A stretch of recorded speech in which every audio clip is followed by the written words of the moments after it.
the sharing. I request Professor Pradeep Gokhale to start his paper. Its title Mīmāmsā and Nyāya approaches to language.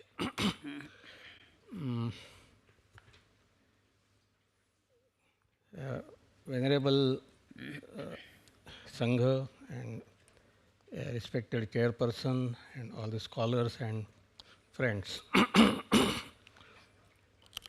In this paper, sorry, I will discuss in brief two approaches to language, Mīmāmsā approach and Nyāya approach. First, I will discuss Mīmāmsā approach and then Nyāya approach. In Mīmāmsā system, there are two major schools, one founded by Kumarila Bhatta and the other by Prabhakara. Here I will focus on Kumarila's approach to language in the context of his theory of Pramāṇas. Kumarila accepts 6 Pramāṇas: perception, inference, verbal testimony, analogy, postulation, that is arthapatti, and non-apprehension, anupalabdhi. Among them, verbal testimony as Pramāṇa reflects his approach to language. So, according to the Bhatta Mīmāmsā text, Manameyodaya, verbal testimony or the knowledge from verbal testimony is defined as the knowledge of the sense of a sentence. The knowledge of the sense of a sentence occurs through a process.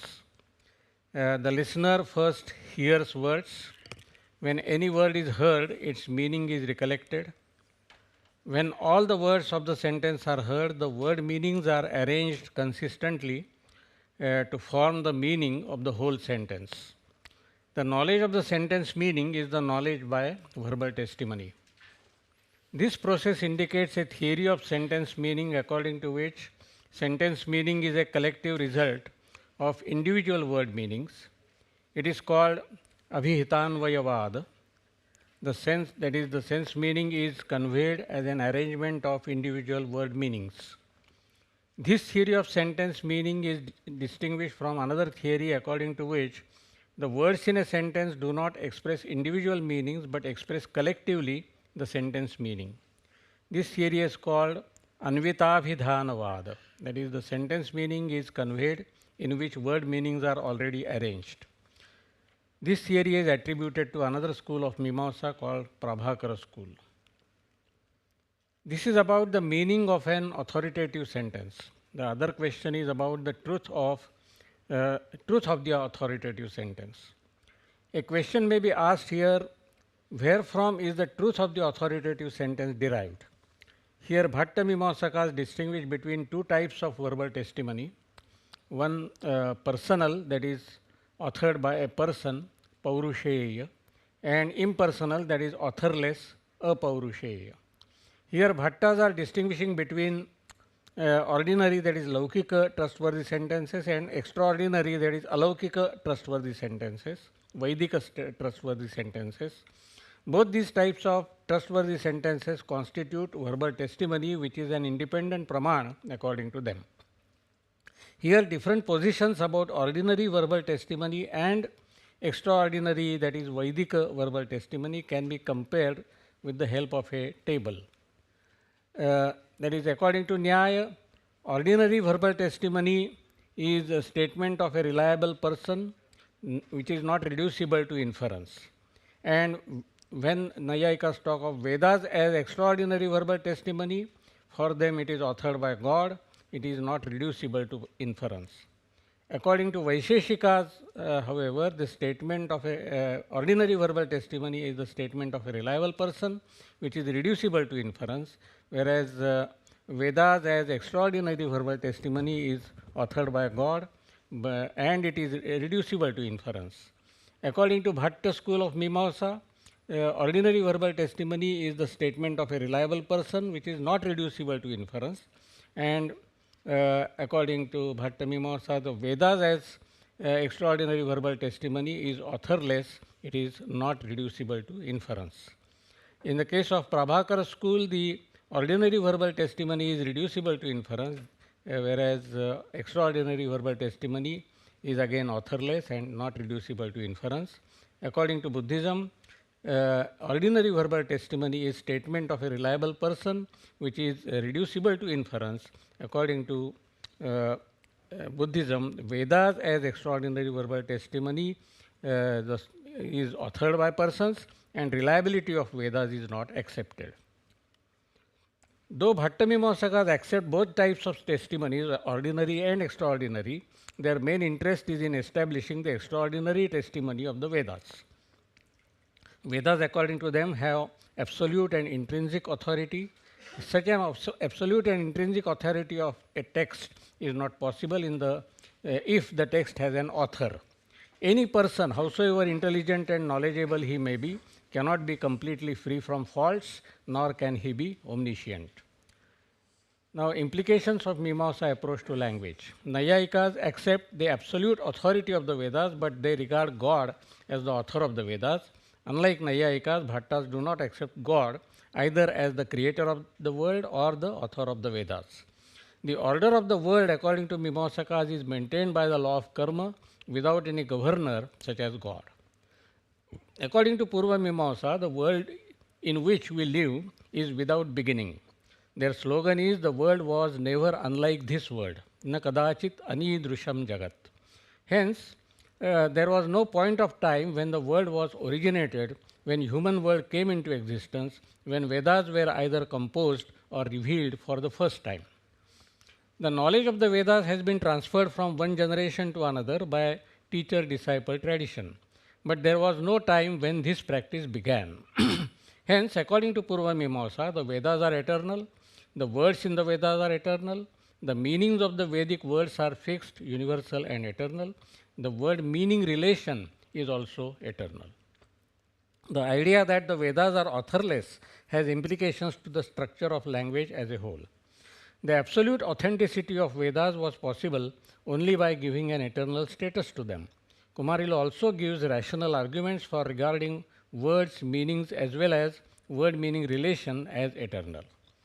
The gist of his argument seems to be that if at all language as a system is to be possible, we have to treat words and their meanings as universals. Here we have to distinguish between a word as sound pattern, either uttered or expressed in writing on the one hand, and a word as a meaning-bearing unit on the other hand. For example, the word cow, uttered now and uttered after 5 minutes, must be treated as two occurrences of the same word if the utterances are used for conveying the same meaning. In Western philosophy, the word common to two utterances is called a type word, and the different occurrences of the type word are called token words. Accordingly, the token words may be particular and transitory, but the type words are universal and enduring. For the Mīmāmsakas, the distinction between a token word and a type word is that between sound, that is dhvani, and word, that is shabda. To them, a sound is transitory, but a word is eternal. Just as a word as a meaning-bearing unit has to be universal and constant in order to make language possible, the meaning expressed by different occurrences of the same word has to be regarded as universal and constant in order to make language possible. Here, one has to attribute some universal and constant character to both words and their meanings. Similarly, word-meaning relation also is to be regarded as constant and intrinsic property of the words. Of course, it should be kept in mind that Mīmāmsakas are giving this analysis of language in the case of Vedic language at the most Sanskrit language. They are not giving it as a general theory of language. Now, I go to the second part, that is Nyaya. Mīmāmsā approach to language can be called a cosmocentric approach.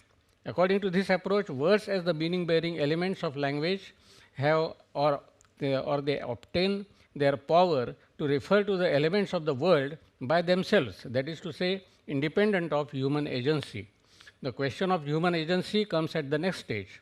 Words exercise or execute their power through a human agency. Language is a given to human beings. They have to learn the language as it is given to them and empower themselves with it. According to the Purva Mīmāmsā system, words are eternal and they have meanings as their natural characteristic. According to Nyaya Vaisheshika system, on the other hand, words are not eternal, nor do they have meanings as their natural characteristic, but they have meanings as a result of convention. Initially, this convention is not a man-made one, but a divine one. The Nyaya Vaisheshika theory of language in this sense can be called theocentric, that is, insofar as it is contradistinguished from anthropocentrism, that is, initially it is not purely cosmocentric but theocentric. The Nyaya Vaisheshikas accept a cycle of creations and destructions of the world. When God creates the world anew, He creates human beings as well, but the first human beings, when reborn in the new world, do not remember word meaning relations of the previous world, and hence they cannot communicate. According to the Nyaya Vaisheshikas, God makes the conventions about word meaning relations and confers power on words once again for them. Hence, the meanings of Vedic and classical Sanskrit are determined by God. Naiyayikas define the power, that is Shakti, of a word to refer to its meaning as God's desire. Shaktischa padena saha padarthasya sambandhaha sa cha asmat shabdat ayam artho bodhavyaha iti ishwarecha rupaha. It should also be noted here that although the Nyaya Vaisheshikas regarded all basic linguistic conventions of the Sanskrit language as God-made ones, they did not make this a universal rule. They did recognize that there are human-made conventions. Such conventions were called modern conventions or Adhunika Sanketa by Nyaya Vaisheshikas. However, they did not try to construct a general theory of language applicable to Sanskrit and non-Sanskrit languages alike, and ancient and modern conventions alike. The Naiyayikas believed that through Shabda Pramāṇa one can capture the true nature of reality, as there is supposed to be a firm and determinate relation between words and the elements of the world. Hence, we have the doctrine of Śabda Bodha, that is the knowledge of facts through the statement uttered by a reliable person, which is central to the Nyaya theory of language. With this background, let us understand some other aspects of the Nyaya theory of language. The Naiyayikas are known for their view that it is not just an individual object, that is Vyakti, nor just the universal property, that is Jati, which is meant by a word, but three things together, Vyakti, Akruti and Jati. However, it should be taken to mean that a word can sometimes refer to an individual object, sometimes to a form, and sometimes to a universal, or sometimes to their combination. For example, in the command, bring the cow, the word cow refers to an individual cow, but in the request to draw the cow on a canvas, the word cow stands for the form or image of a cow. And when one defines cow as an animal with a dewlap, one is not talking about an individual cow or an image of cow, but about the concept of cow or a universal cow. However, the term Jati should not be taken in its technical metaphysical sense, because Jati, according to Nyaya, belongs only to the first three padarthas, namely substances, qualities and motions, dravya, guna and karma, but not to all the seven padarthas. So Gautama's statement that the meaning of a word, that is padartha, is individual, form and universal, Vyakti, Akruti and Jati, makes better sense if it is interpreted as in a liberal way to suggest that a word can refer to a particular, a form of a form or a universal property severally or in combination. It will also be consistent with the Prashastapada's view that all the six padarthas have three common characteristics, namely existence, that is astitva, knowability, prameyatva, and nameability, abhidheyatva. The view can then be extended to the seventh padartha, namely abhava also. Accordingly, all the entities classifiable under the seven padarthas have the three characteristics. They exist in reality, whether someone is aware of them or not. Secondly, they all are knowable by someone. And thirdly, they all are denotable by words. But whereas the theory treats the realms of existence, knowability, and affability as coextensive, it naturally gives rise to the issue concerning the gaps we generally experience between these realms. At least three such gaps can be spelled out. One, there may be something existent but ineffable. For example, the Vedantists may claim that the Brahman exists but is ineffable. Similarly, Dharmakīrti claims that Svalakshana exists but is not affable. Number two, there may be something expressed in language but it may not exist in reality. For example, Patanjali's notion of Vikalpa Chitta Vritti is that of a mental state which is generated by the cognition of an expression but has no reference to a real thing. There would be a similar question about the reference of expressions such as a unicorn and the horn of a rabbit. So the Patanjali Sutra is Shabda Jnananupati Vastu Shunyo Vikalpaha. Number three, we often experience an epistemic gap between understanding a statement and accepting it to be true. In the debate on theism, for instance, the atheist understands the theist's claims for the existence of God, but to him, the expression God does not refer to anything in the world. Another example is that of a literary fiction. We may read, understand, and enjoy a literary fiction while being aware that it is not about any real things or persons. Perhaps the Nyaya Vaisheshikas have good answers to the first two questions. On the first question about ineffable objects, they might say that after all, the Advaita Vedantists do call the ultimate reality by the name Brahman and do talk about it and apply techniques like Jahad Ajahal Lakshana or for explaining its characteristics. Similarly, though Dharmakīrti regards unique particulars as ineffable, he does talk about them and call them Swalakshana. As regards the second question, the Nyaya Vaisheshikas can say that most objects of Vikalpa that Patanjala Yoga talks about are real objects for them. Secondly, statements about non-entities like a unicorn and the horn of a rabbit can be analyzed as statements about some real entities. For instance, a statement that unicorns do not exist can be restated as no horses have wings or no wings belong to horses. The third issue, I believe, poses a serious problem, and it is about meaningful but false statements and make-believe types of statements. The meaning of a false thought or a make-believe thought is also an object of that thought, but it may not be a real object or object of knowledge, that is Pramāṇa in the strict sense of the term. So Matilal acknowledges this problem in the following words.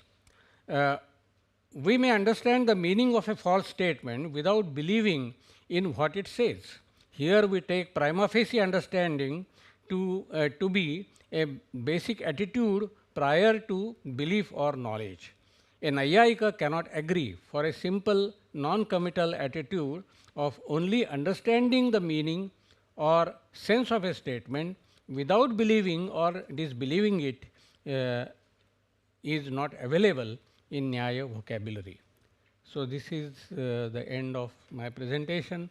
I am aware that I have not discussed many aspects of, particularly of Nyaya and also Mīmāmsā, but because of the limitations of time, for example, Śabdārtha and the definition of a meaningful sentence, Akanksha, Yogyata, Sannidhi, so many topics are there. But the paper is open for discussion. You may ask questions or comment. You can comment also. No question? Thank you, Professor Gokhale. That was very, very illuminating, and thank you for covering both Mīmāmsā and Nyāya. So, as you know, these are the two main Indian schools that have engaged in intense debate on the philosophy of language with the Buddhist, epistemologist. So, in the context of two versions of understanding of the semantic unit, whether it is the words that have meaning and then put together convince the meaning of the sentence versus whether the meaning of the words derive from, being part of a sentence. So you talked about those two. And then you also made a point about how both in your understanding Mīmāṃsāka theory of language as well as Nyāya, your understanding, if I understood it correctly, is it's really not a theory about general theory of language. It's more specifically about Vedas and Sanskrit in particular. So why would you want to say that? Why would you not want to say that actually both Mīmāṃsā, even though the original intention is wanting to do with the validate the Vedas, but out of it comes a whole philosophy of language. Why can't we read Mīmāṃsāka's, theory of language and language meaning as well as Nyāyika's philosophy of language as applicable to a general theory of language, a kind of a semantic theory? What would be the problem? Yes, thank you for very interesting question. When, for example, the question comes as to language should be pure, the purity of language. There, they insist that it should be according to Paninian grammar, and if you are not using pure words, correct words, so the correctness of words ultimately depends on the system of grammar, and if you are not using, then it is not, you are not communicating in a proper way. So, and this has been questioned by Dharmakīrti in Vada Nyāya, where he says that there is no pure language as such. So, any language, if it succeeds in communicating something, even if you use ungrammatical word or the word which is not there in the dictionary, for example, you and the listener understand it, then it is a good communication. So that approach is not there in Mīmāṃsā and Nyāya, because for them ultimately their goal is to establish the authenticity of Vedas and also a kind of social approach, that superiority of a particular caste and so on and so forth. So that I think could be the reason. Of course, I am not saying that many insights they give about Sanskrit language, they cannot be extended. You can apply, you can try to build up a general theory of language by using those insights. But they themselves were not trying to do that. They were not considering other languages, for example, which were available at that time for understanding the theory of language. Hello. Yes. Thank you for your excellent presentation. So we say like this, right? With the help of words, we create sentence, and then through sentence we convey our message, right? So sorry. If we say so, then do you think when in both Mīmāṃsā and Nyāya approaches, so do you think there is a perfect communication? So we say like yes. In one of one of our great masters said like, okay, the moment we think, it is a confusion. And the moment we say something, it is a contradiction. Sorry. So do you think that we have the perfect communications among us when we speak and then when we talk with each other? Communication? Perfect communications. Sorry. Perfect communication. No, how perfect communication is possible? That was the issue before both of them.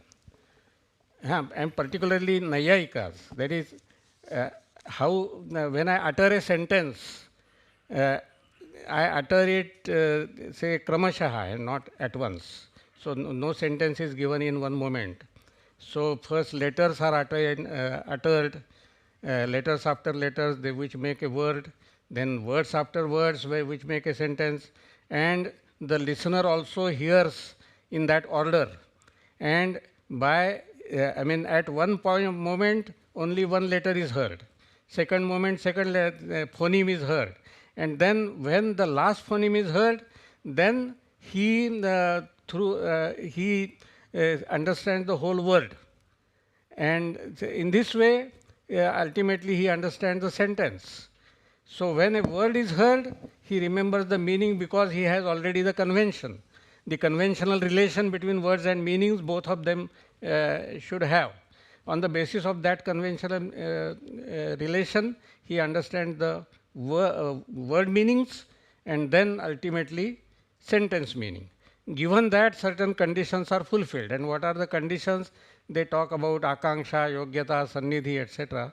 as the conditions of making a correct sentence. And correct means well-formed sentence. That does not mean that the sentence is true or false. It could be a false statement also, but it will mean something. And when the listener understands the meaning, he can react to that. He may say that what you are saying is wrong and whatever. So in this way, the communication process is explained by, particularly Naiyayikas were very particular about that. In the case of Vedas, the process becomes more complicated because for them the words are eternal and so on and so forth. So they are expressed through dhvanis. Words are already there.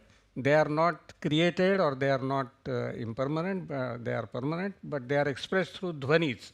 And when all the dhvanis are uttered, the word becomes manifest to the listener. The word is already there, which becomes manifest. So the process will be different in the case of the two systems. One more question.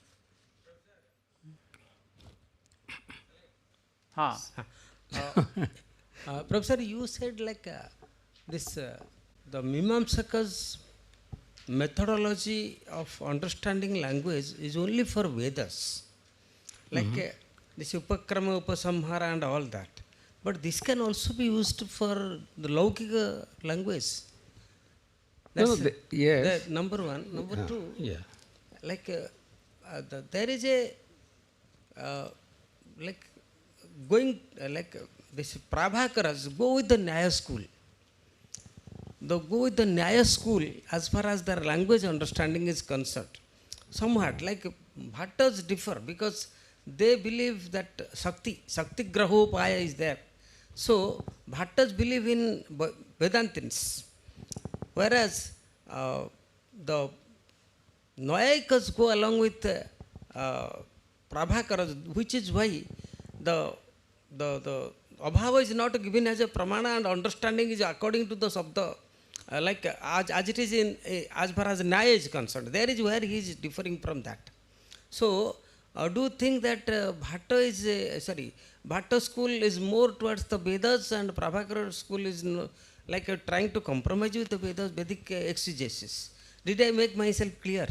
The first question is the Vedic, Mīmāṃsāka's methodology of understanding language can be applied to Laukika language also. Second is the difference between Bhatta and Prabhakara as far as language understanding is concerned is because they are Bhatta is more towards Anvita Abhayita Nyayavada goes towards Vedanta, Anvita Vedantavada goes towards Nyaya. Am I making myself clear? Is it clear, Professor? No, first question is clear. That is, I mean, it can be applied to Laukika, but there will have to be some modifications will have to be made. Because in the case of Vedic language, this Apaurushayatva is there, whereas in the case of Laukika language, the words are, the word meaning relations are understood, they are Paurusheya. Conventions can be made by human beings, that is accepted insofar as non-Vedic language and non-Vedic communication is concerned. Kaumarilas accept the Paurusheya aspect. But they are not insisting on Apaurushayatva. And actually, Prabhakara suggests many modifications in language Bhatta approach, but whether they are nearer to Nyaya or not, I can't say anything on that. Okay. Now time is short. One question. My question is very short. I'm referring to these points, the testimony and language authored by God or Veda are not reducible to inference. Then, we also have this explanation about Adhunika Sanketa. Adhunika Sanketa. Adhunika Sanketa. Yes. So for me, I think it is very important that those that are authored or not authored by God and Veda must be made understandable to the modern man's language, if these are to be taught. But if these are treated as filth where you can't question, then how can you bring the wisdom of the God or the Veda to the common people and especially in today's world? That's my question. Now I request. I mean, that was mainly concerned with the authenticity of Vedas. But I mean, when it is a question of conveying the knowledge contained in Vedas to common people, it is not necessary that it should be explained in Sanskrit and classical Sanskrit only. They were not, saying that, but I mean, that is what the world in which they were living was mainly the world of Brahmins, and naturally those questions did not arise before them. So are you saying that we can't, there's no relevance to ask these questions today? They are, certainly they are relevant today. Okay. Yes. Thanks to all. Now I request Professor Tashi Tsering to deliver his paper. His title of paper is Logic and Epistemology in the Buddhist Pramāṇa Tradition.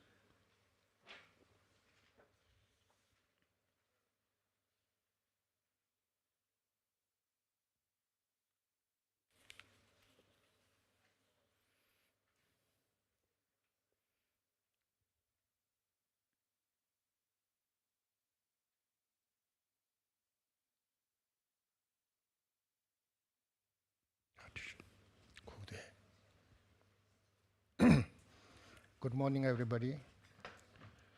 My topic is Logic and Epistemology in the Buddhist Pramāṇa Tradition. First and foremost, I would like to express my sincere gratitude to the Dalai Lama Centre at Bodhgaya for inviting me and giving me the opportunity to share my thoughts to this august gathering. To present my ideas on the topic, I have divided my discussion into two parts, an introduction and the gist. Number one, introduction. As we are aware, in the world, there have been, are, and will be various religions, philosophical schools, beliefs, non-believers, and so on. Why is this the case? The reason lies in the diversity of mental dispositions, aspirations, goals, and so forth.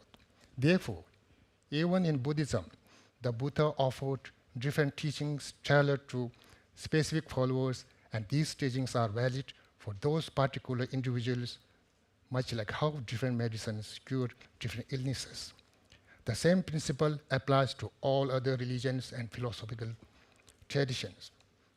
Given this, do we have to accept that there are no universally accepted authentic reasons for everyone? This is a crucial and central question to examine. All religions and philosophical schools claim that their way of thinking and practice is the best for themselves. As a result, they accept and follow their teachings, either proving them through logic, discourse, or both, while refraining from the beliefs of others. But why should one reason accepted as authentic by one tradition not be considered authentic by others? For example, even in Buddhism, there are numerous logical arguments to support the emptiness of phenomena as articulated by Nagarjuna and others. Did scholars from other Buddhist traditions, like the Asanga Buddhas, fail to see or find Nagarjuna's logic convincing? This raises an important question. To address this issue, there are only two possible positions, either one must assert that there is an authentic reason that is universally acceptable, or one must admit that no such universal reason exists. My stance is the latter. There's no universal reason that is acceptable to all. This can be demonstrated through both discourse and logic. Therefore, the audience has two choices: either accept this or reject it. Discourse. To demonstrate from the perspective of discourse that there is no universally accepted authentic reason, the Buddha stated, "Ho fully ordained monks and scholars, just as a goldsmith tests gold by burning, cutting, and rubbing it, so you should thoroughly examine my words and accept them, not out of reference for me, but through your own understanding." Logic. To argue from the perspective of logic that there is no universally accepted authentic reason, one might contend that the discourse itself proves the existence of such a reason. That is why the Buddha emphasized that his teaching should be examined. In response, I would like to argue that this very discourse demonstrates there is no authentic reason acceptable to all. Otherwise, how could the Buddha suggest that ordinary people assess his wisdom? This would be impossible, as there is an inconceivable gap between the wisdom of the Buddha and that of ordinary beings. The true meaning of the sutta is that, after thoroughly examining the Buddha's teachings, individuals should accept them if they feel they are suitable for their mentalities, or otherwise reject them. As the saying goes in Hindi, "Pasand apne apne," likes depend on the individual. If the Buddha had intended otherwise, he would have said, "I'm omniscient and enlightened, while you are ordinary beings with neither the wisdom nor the capacity to judge my teaching.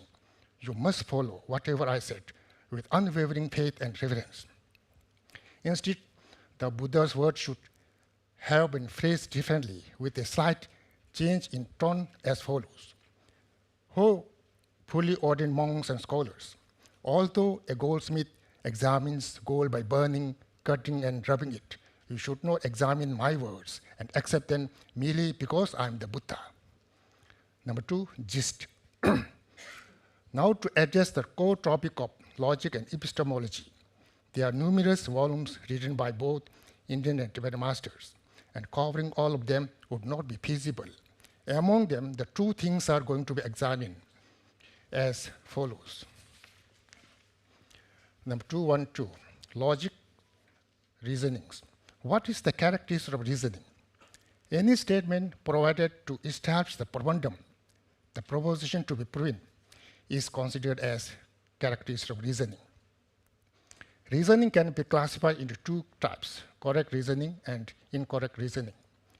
Without understanding the distinction between correct and incorrect reasoning, it is impossible to grasp the Indian system of logic.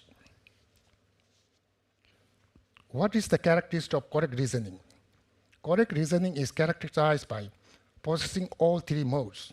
The three modes are: number 1, probity of the subject. This refers to the existence of reason on the logical subject. Number 2, subsequent perversion. This refers to having perversion between the reason and the predicate. And number 3, counter perversion. This refers to contrast perversion of predicate and reason. For instance, when we say sound is impermanent because of being created by causes and conditions, here sound is the logical subject. Impermanent is the predicate. Sound is impermanent is the pramāṇam. Because of being created by causes and condition is the reason. Number 1, when the reason, because of being created by causes and condition, exists on the logical subject, sound, then it is endowed with the first mode. Number 2, all the created phenomena must be impermanent, is the subsequent perversion, which is the second mode. Number 3, when the phenomena is permanent, it must not be created by causes and condition, is the counter perversion, which is the third mode. So, whatever the statement we make, if it is endowed with all the three modes, then that statement is considered as correct reason. Having realization, relying on These three modes is called inference for oneself, Swart Anumana, and its verbal statement is called inference for others, Parat Anumana. The three modes must be counted only on the reason, as stated in the Pramāṇa Yukti Niti. Three modes are only in the phenomenon of smoke. For instance, considering the syllogism of on the smoking mountain pass, there is fire because there is smoke. The existence of smoke on the smoking mountain pass is the first mode. Having pervation of wherever there is smoke, there is fire is the second mode. And having contrast pervation that wherever there is no fire, there is no smoke is the third mode. Lacking any of the mode is incorrect reason. Number 2.12, examination of recognizing Prabandham Paksha Sadhya. Paksha, Sadhya or Prabandham is a very important topic in debate, Śabdārtha and logic. There are two ways to use a Prabandham, namely as a real Prabandham or as an imputed Prabandham.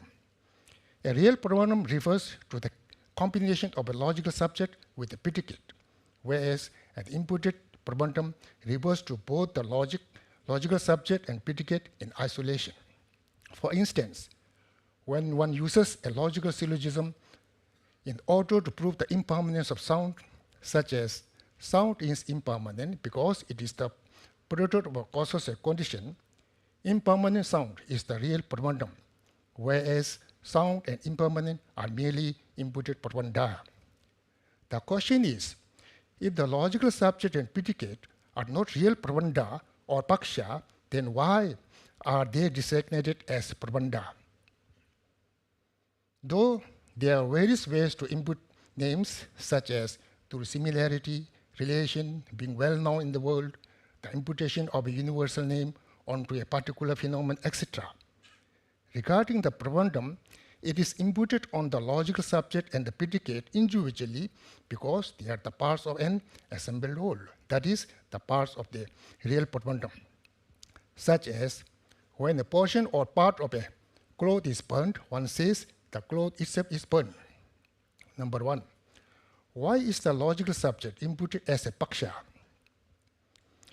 If the real Prabandham or Paksha refers to the combination of a logical subject with a predicate, then how it is that the Paksha Dharma is the minor premise or the relationship between the reason and the logical subject, in which make case Paksha only refers to the logical subject. Is this not a misunderstanding of the real Prabandhams, be it the Paksha? Response. The reason is, if one says Dharma or Dharmaka alone, it is unclear if this refers to a similar example, a dissimilar example, or the logical subject itself. If one has to clarify by saying that this Dharmaka neither refers to a similar example nor to a dissimilar example, but refers only to the logical subject, then it can become time-consuming during debate. If one says its crucial name, Jikyasa Dharmaka, Shendi Chojen, meaning the desire to know the logical subject, then there is a problem with meter or problem of dissimilarity of wording is there. For instance, number one, the Jikyasa Dharmaka, meaning the desire to know the logical subject. Number two, Anvaya, the subsequent perversion. And number three, Vedarika, the counter perversion. Therefore, in order to understand the meaning clearly, without lengthy interpretation, the word Paksha is used as stated by Sakya Pandita in Pramāṇa Yukti Niti. There would be a misunderstanding while using the term Dharmaka. Clarifying all the possibilities would be time-consuming. Stating the actual name creates a problem with meter. In order to realize the meaning easily, the term Paksha is added. Number two, why is the predicate inputted as Paksha? If the real Prabandham or Paksha refers to the combination of a logical subject and predicate, then how is it Paksha? Prabandham can refer just to the predicate. Is this not a misunderstanding to the real Prabandhams, be it the Paksha? Response. The reason is, if one says the reason from which follows a Dharma, Tinzi Chugi Chetova, then one might think that even a contradictory reason has subsequent pervasion because even a contradictory reason necessitates some dharma. For instance, when one says sound is permanent because it is the product of causes and condition, the reason because it is the product of causes and condition is a contradictory dharma with regard to what it is trying to prove, that is, pravandam permanence. If one does not specify that the reason is in relation to the pravandam, then that person might think that the logical syllogism of sound is permanent because it is the product of causes and condition is also a correct reason, merely because from it follows some dharma. So in order not to have any confusion, it is said in the text, the reason from which follows the pravandam, tenzi tupje jetova, rather than the reason from which follows a dharma, tenzi chuga jetova, as stated by Sajya Pandita in Pramāṇa Niti. In order to remove the error of thinking that the contradictory reason is a correct reason, the predicate is named the pravandam of sadhya. Chula tupje ming takpa, gewe tenzi yanda tu, lokbar tokwa pongchiram, debjor ngoche tabain.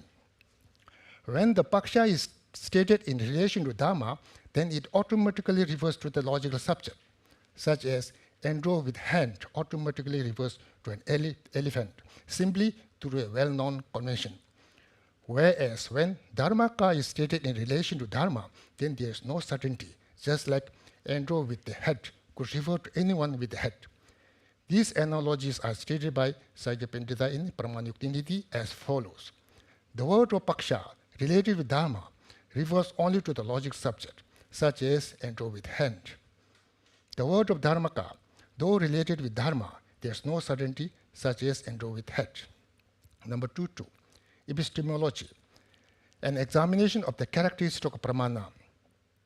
Any of the characteristics must be free from three faults, as stated in the Pramāṇa Niti.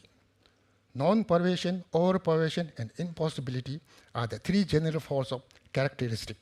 For instance, the authentic characteristic of a vase is a swelling odd belly, bulbous bottom, and capable to hold water. Is a characteristic of a vase free from all the three faults of non-pervasion, over-pervasion, and impossibility. If one says swelling odd belly is the characteristic of a vase, then pregnant woman would become a vase. If one says bulbous bottom is the characteristic of a vase, then electric bulb would become a vase. And if one says capable to hold water is the characteristic of a vase, then all humans and most of the animals would become vase. So in order to become authentic characteristic of a vase, there must be all the sentences without lacking any words. Characteristic of pramāṇa. There is a debate as to whether one must add the criterion novel or nava in front of non-deceptive consciousness, avisamvedaka, as the characteristic of pramāṇa or valid cognition. Focusing on the first stanza of the Pramāṇa Siddhi, chapter of the Pramāṇa Vartika, one finds only the pramāṇa is non-deceptive consciousness, so there is no need to add the word novel or firstly as the characteristic of pramāṇa. Some scholars say that Dharmakīrti later on in the same work added the pramāṇa also illuminates the meaning artha of that which is not known, and that this refers to the necessity that cognition occur novel or firstly in order to become a pramāṇa. Therefore, the combination of the two lines, one from the previous stanza and one from the later stanza, make one complete characteristic of pramāṇa. This view is also incorrect because there is no authentic reason why Dharmakīrti would separate one characteristic of pramāṇa into two different lines with a gap of many lines or stanzas between them. If Dharmakīrti stated one characteristic of pramāṇa spread across such a gap, then Dharmakīrti would not be a great or authentic scholar, since this demonstrates incompetence in writing. This view is also incorrect because since Dharmakīrti states that there is no fault of non-pervasion, over-pervasion, or impossibility with regard to the definition of pramāṇa as non-deceptive consciousness, there is no need to add more clarifying characteristics later on. Some say that these two characteristics from the previous and later stanzas are completely different from each other, arguing these two lines show the characteristics of conventional pramāṇa and ultimate pramāṇa separately. This view is also incorrect because then there would be no characteristic of general pramāṇa, since both of these lines would demonstrate the characteristic of separate specific pramāṇas. So the conclusion is each of them show a complete characteristic of pramāṇa applicable to both of the pramāṇas, conventional or ultimate, that they are identical in meaning and only the wording is different. Then the question is, if these two show a singular complete characteristic of pramāṇa, then what is the reason to repeat this identical meaning in two different wordings? The reason is that, well, Acharya Dharmakīrti stated that the characteristic of pramāṇa is non-deceptive consciousness. Dignāga, in some context, stated the characteristic of pramāṇa as to eliminate the meaning of that which is not known. Are these two characteristics mutually contradictory?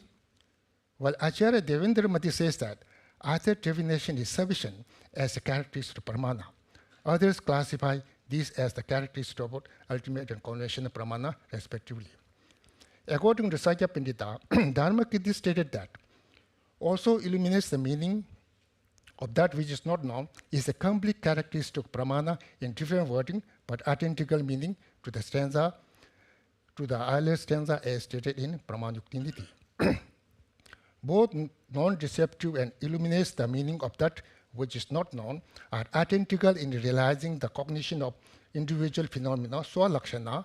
Both characteristics are applicable to either conventional or ultimate pramāṇas.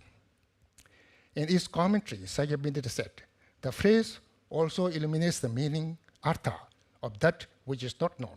Mashe Tungi Sejechang means that the word meaning, artha, refers to a functioning or efficacious phenomenon which is swalakshana, and the meaning of to illuminate refers to the cognition of that swalakshana by the mind or consciousness. One may argue that if the knowledge of swalakshana is non-deceptive, then it is not pervaded by the knowledge of non-existence of a thing, abhava, since knowledge of non-existence of thing, abhava, is not knowledge of swalakshana. The response is, there is no fault, since the knowledge of non-existence of a swalakshana is also related to the existence of swalakshana, because without knowing swalakshana, the knowledge of no swalakshana would not be possible. 2.3, characteristic of pramāṇa, classification of pramāṇa. There are two classifications of pramāṇa, direct perception and inference. Inference is the conceptual thought which emerges depending on correct reasons, as mentioned above, whereas valid scripture is included in inference. 2.4, direct perception. The characteristic of direct perception is free from conceptual thought and unmistaken awareness, as stated in Pramāṇa. Direct perception is free from conceptual thought and unmistaken. It has four classifications. Number 1, sensory direct perception. Number 2, mental direct perception. And number 3, yogic direct perception. And number 4, apperception, as stated in Pramāṇa. That unmistaken has four aspects. 2.5, examination of the manner of arising of direct perception with the sense faculties and direct perception with the mental faculty. The query is, when the 5 sense direct perception in the first moment from visual consciousness to physical consciousness cease, how many mental direct perceptions simultaneously arise in that same person in the next moment? Is there only one mental direct perception or 5 mental direct perceptions in that person? If only one mental direct perception arises, then the problem is there would be no proper cause and effect relationship between sense and mental perception. Since 5 sensory direct perceptions have ceased but only one mental direct perception has arisen. So there exists a fault or problem of dissimilarity of numbers between the cause and effect. Again, the question is, what kind of mental direct perception arises? Is it a mental direct perception of seeing form, or is it a mental direct perception of hearing sound, and etc.? If it is a mental direct perception of seeing form, then why is there not a mental direct perception of hearing sound and so forth? since all the 5 sensual direct perceptions are there during the first moment as a cause. On the other hand, if all mental direct perceptions arise, seeing form, hearing sound, and so forth, then there would be the problem of having many simultaneous mental continue in one person. Response. As there are many simultaneous direct perceptions related to the sense faculties, such as the direct perception of eye faculty and so forth, there are also many simultaneous mental direct perception of form, hearing sound, and so forth that exist simultaneously in the person. Therefore, there is no fault or problem of dissimilarity between the number of causes and effects. Again, because there is no fault in having many simultaneous mental direct perceptions in one person, there is also no fault of having many simultaneous mental continua, since internally they all are united in apperception, so some way done. However, there is only one mental continuum of mental conceptual thought as stated by Sajja Pandita in Pramāṇa. Like sense consciousness, there are many simultaneous mental direct perceptions, but internally there is only one apperception.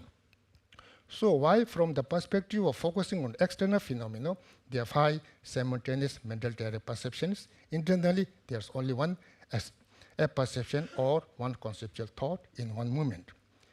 Again, another query is, if mental direct perception arises depending or preceded by the sense consciousness, do both of them arise simultaneously or in succession? There are 3 views. Number 1, some say the arising of sensory direct perception and mental direct perception alternate. Suppose there are 10 movements between sensory direct perception and mental direct perception. The first, third, etc. All the odd movements involve sensory direct perception, whereas the second, fourth, etc. all the even movements involve mental direct perception. So sensory direct perception has 5 movements and mental direct perception also has 5 movements, totaling 10 movements.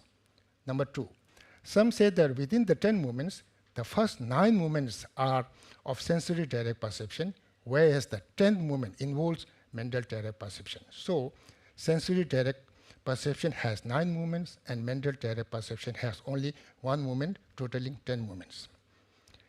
Number 3, some say that sensory direct perception occurs only in the first moment, where there is no mental direct perception at all. But from the second movement to the 10th movement, sensory and mental direct perception occur in parallel. So sensory direct perception has 10 movements and mental direct perception has 9 movements across 10 movements. Number 1, argument. If mental direct perception sees the object already seen by sensory direct perception, then mental direct perception cannot be the valid cognition, since it sees a phenomenon which is already grasped by another consciousness, and it will be a substitute cognition. But if mental direct perception sees a phenomenon not grasped by sensory direct perception, then even a blind person could see a form. Number 2, response. Sensory direct perception is an immediate condition for mental direct perception. Therefore, there is no possibility a blind person could see form. There is also no fault of mental direct perceptions being not a valid cognition, because mental direct perception sees simultaneous with sensual direct perception from the second moment. One may wonder, though, why it is that when 3 phenomena come together, number 1, the external was an object, number 2, the internal eye organ as a faculty, and number 3, the visual consciousness as a subject, the resulting imprint or aspect akara is only of a was there in the visual consciousness and not an imprint of the eye faculty. Response. For example, though there are many causes that come together to bear a child, such as parents, the environment, food, and so forth, but the body of a child is always in the shape or aspect of its parents and not that of food like rice and so forth.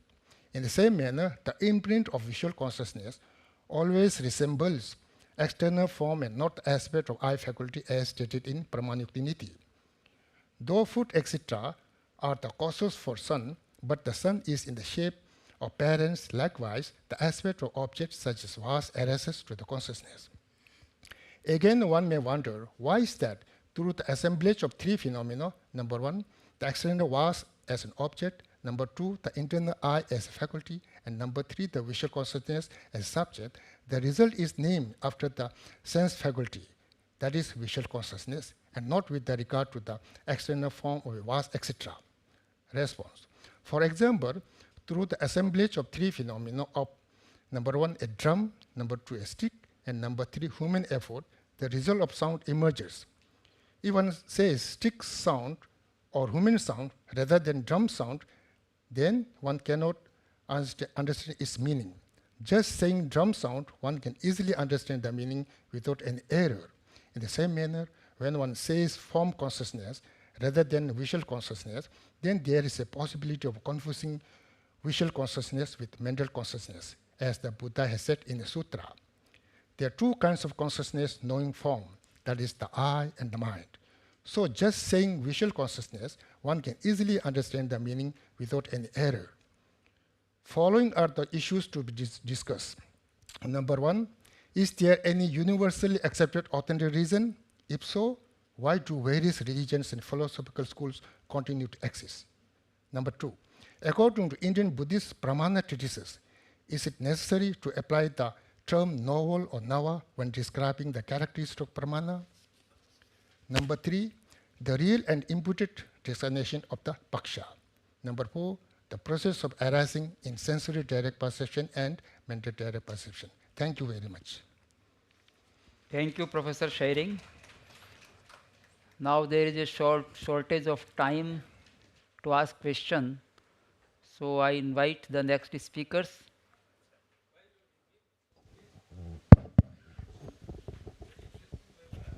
So one question may be asked. One question. One question.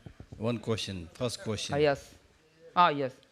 He will So ask. my question is, one of your main theses right in the beginning, you mentioned there is no universal reason that is acceptable to all. At the same time, you also explained about the correct reasoning with three modes. So who is going to apply this correct reasoning with the three modes? Is it just for Buddhists? Because there is no reasoning which is going to cover all the realities of the world.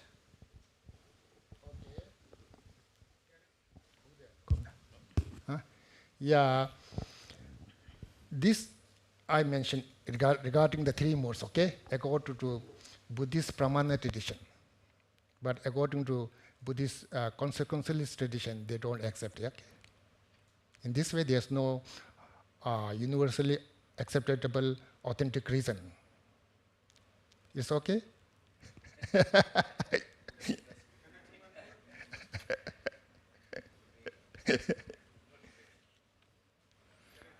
Thank you, Professor Gokhale and Professor Śabdārtha, for their excellent talks. Now I request Professor Jinpa, Geshe Thupten Jinpa and Dr. Karma Sonam Palmo.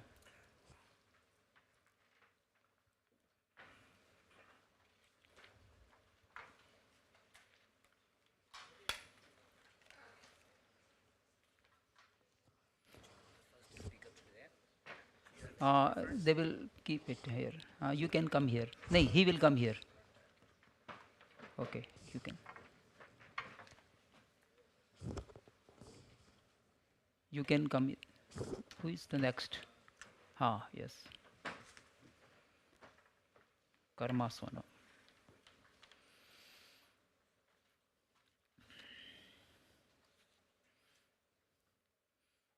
Now I request Dr. Karma Sonam Palmo to deliver her lecture. Her title is Developments in Buddhist Pramāṇa Thought in Tibet.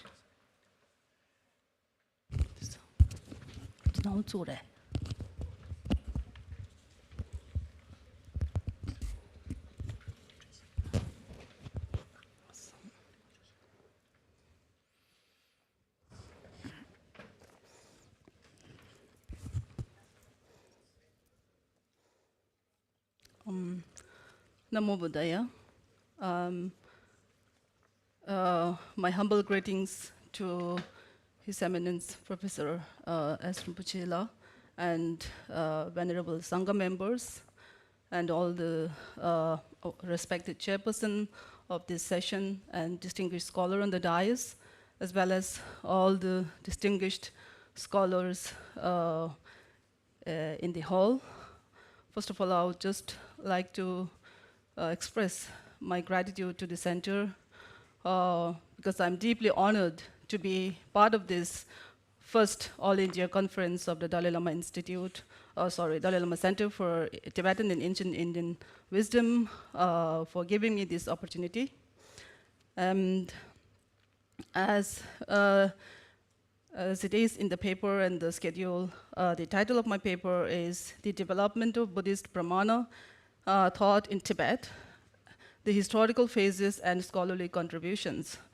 Although a lot can be written and said about the extensive development of Buddhist Pramāṇa thought in Tibet, for this presentation, I briefly look into the historical phases in the development during the spread of Buddhist teachings in Tibet and the earlier scholarly contributions during the development. So I start briefly with general notes about Buddhist Pramāṇa in India.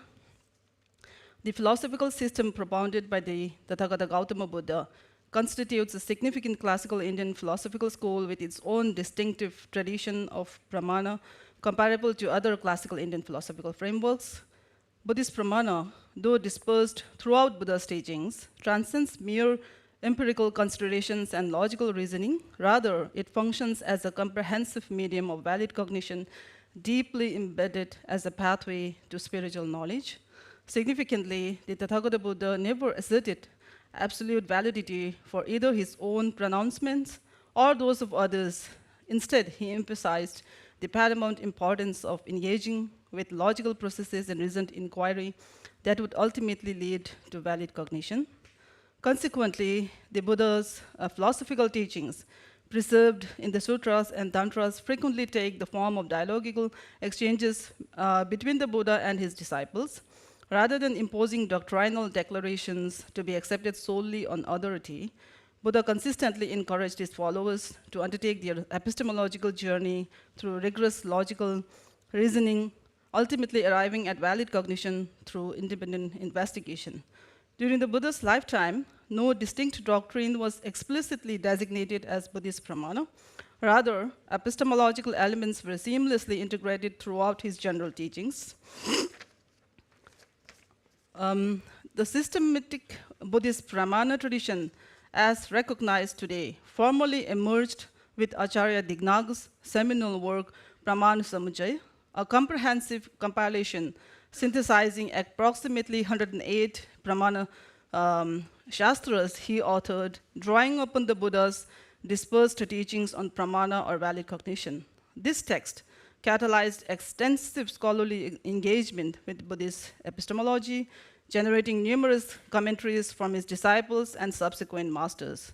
The tradition gained further momentum following Acharya Dharmakīrti's composition of his renowned 7 treatises, which established a definitive methodological framework that facilitated the extensive flourishing of Buddhist Pramāṇa throughout India.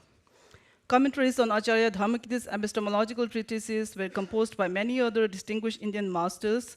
Among the most influential commentators were Acharya Shantarakshita and Acharya Kamalashila, both instrumental in introducing Buddhist teachings to Tibet during the 8th century at the invitation of the Tibetan monarch Trisong Detsen. Particularly noteworthy among Acharya Shantarakshita's work is his Tattva Sangraha, a comprehensive compendium synthesizing Acharya Dharmakīrti's epistemological treatises, upon which Acharya Kamalashila composed his commentary, Tattva Sangraha Panchika.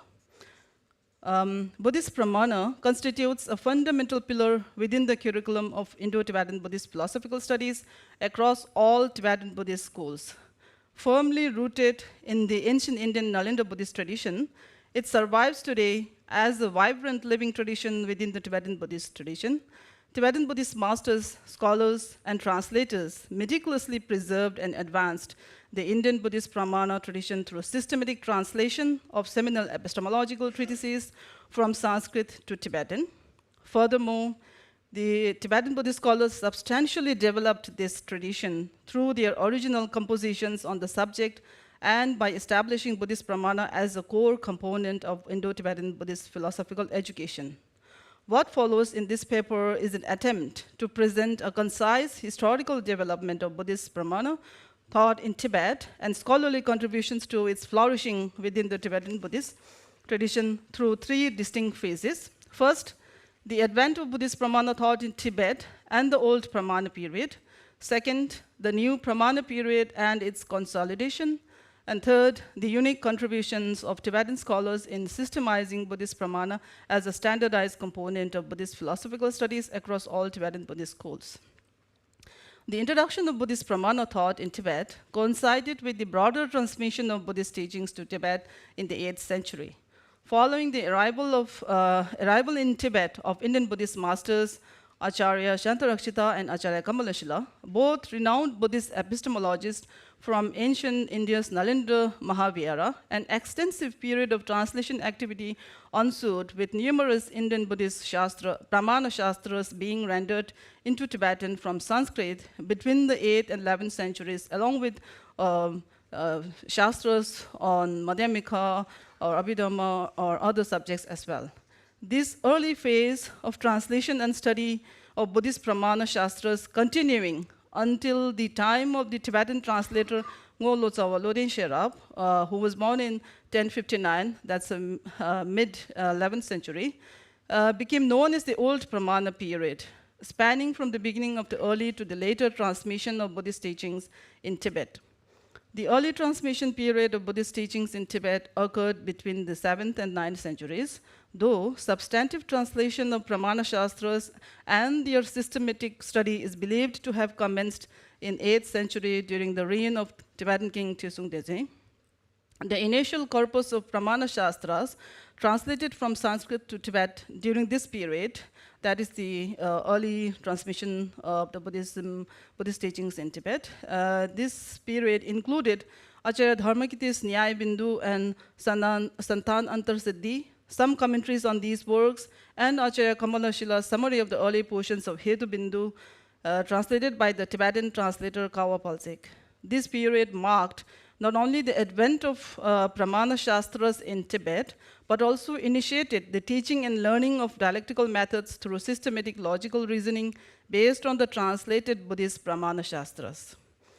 During Tibet experienced a brief, significant historical discontinuity in the development of the transmission of Buddhist teachings between the 9th and 10th centuries, when scholarly activities, including teaching, translation, and practice of Buddhist doctrines were temporarily suspended during the reign of the 42nd and the last Tibetan king, Langdharma. However, by the 10th and 11th centuries, Buddhist intellectual activities gradually recommenced through the efforts of masters, practitioners, and translators who had preserved their traditions in remote regions of the country. As Buddhism re-emerged in mainstream Tibetan society, Tibetan translators and Indian Panditas once again systematically imported numerous Pramāṇa Shastras from India and restarted translating them. Among the most significant translations during this period were Acharya Dignāga's seminal Pramāṇa Shastra Pramāṇ Samuchay and his auto-commentary on it, translated into Tibetan at the beginning of 11th century by Upasika Shyama Sengyal. Similarly, Bhikshu Magyewe Ludu translated Pramāṇa Vartika, Vada Nyaya, and commentaries on them by Acharyas Devendra Buddhi and Shakya Buddhi into Tibetan during this period, commonly designated as the later transmission of Buddhist teachings in Tibet. These translations catalyzed the institutional establishment of Buddhist Pramāṇa studies, not only in the eastern region of Tibet, but throughout central Tibet as well. Thus, Buddhist Pramāṇa activities in Tibet, from its initial introduction in the 8th century through the 11th century, encompassing both the early and later transmissions of Buddhist teachings in Tibet, constitutes what scholars classify as the old Pramāṇa phase in the historical development of Buddhist epistemology in Tibet. While historical records from this period document the teaching and learning of Buddhist Pramāṇa through dialectical methods within monastic institutions, detailed accounts of specific methodologies remain limited. It is well established that all epistemological instruction and dialectical practice during this period relied exclusively on translations of Sanskrit Pramāṇa Shastras without supplementary Tibetan commentaries or independent treatises. At this stage, native Tibetan masters, scholars, and translators had not yet composed either commentaries or original works on Buddhist Pramāṇa in Tibetan language. A significant transformation in the development of Tibetan Buddhist epistemology occurred with the advent of scholar translators such as Ngo Lodzawa Lodin Sherab in mid-11th century, Chapa Chogyal beginning of 12th century, and Sakya Pentita Kunga Gyaltsen by the end of 12th century. These figures establish what became known as the new Pramāṇa period, characterized by systematic translations, critical revisions of earlier translations, and original Tibetan compositions on the subject. During this period, Tibetan Buddhist monasteries also emerged as prominent centers of learning where the study of Buddhist Pramāṇa took firm ground. The study and translation of Buddhist Pramāṇa entered a new scholastic phase with Tibetan Lodzawa Ngo Lodin Sherab, who began his Pramāṇa studies under Acharya Pandita Shempen Sampo, a student of the Indian Buddhist master Vinita Deva. Over a decade, Ngo Lodzawa Lodin Sherab translated many seminal Pramāṇa texts into Tibetan, including Acharya Dharmakīrti's Pramāṇa Vartika, Pramāṇa Vinishchaya, and Nyaya Vindu, as well as commentaries on them by Acharya Zamari and Dharmotra. More significantly, Ngo established a robust tradition of monastic dialectical debate practice primarily based on Pramāṇa Vinishchaya at the Sangpo Monastery in central Tibet. This monastery, founded by Ngo Lekpe Sherab between 1071 to 1072, became the epicenter of Buddhist Pramāṇa studies in Tibet. Historical records indicate that Ngo Lodin Sherab's teaching career attracted over 40,000 students, specializing particularly in Buddhist epistemology. The timeline of Ngo's life, born in 1059, traveling to Kashmir in 1076, returning to Tibet in 1092, and passing away in 1109, corresponds with the establishment of the new Pramāṇa period. As the second throne holder of Sangpo Monastery, he initiated a systematic approach to Pramāṇa studies based on the texts newly translated into Tibetan. While historical records mention Pramāṇa studies in Tibet before Ngo, his era marks the first concrete evidence of the dedicated learning centers and systematic curriculum. From Ngo Lodin Sherab, the lineage of Pramāṇa teaching passed to Kyung Rinchen Thak, and from him to Chapa Chogyal, who was born in 1109, who represents a crucial milestone in Tibetan Buddhist epistemology. Chapa Chogyal became the first native Tibetan scholar to compose an independent text on Buddhist Pramāṇa in Tibet.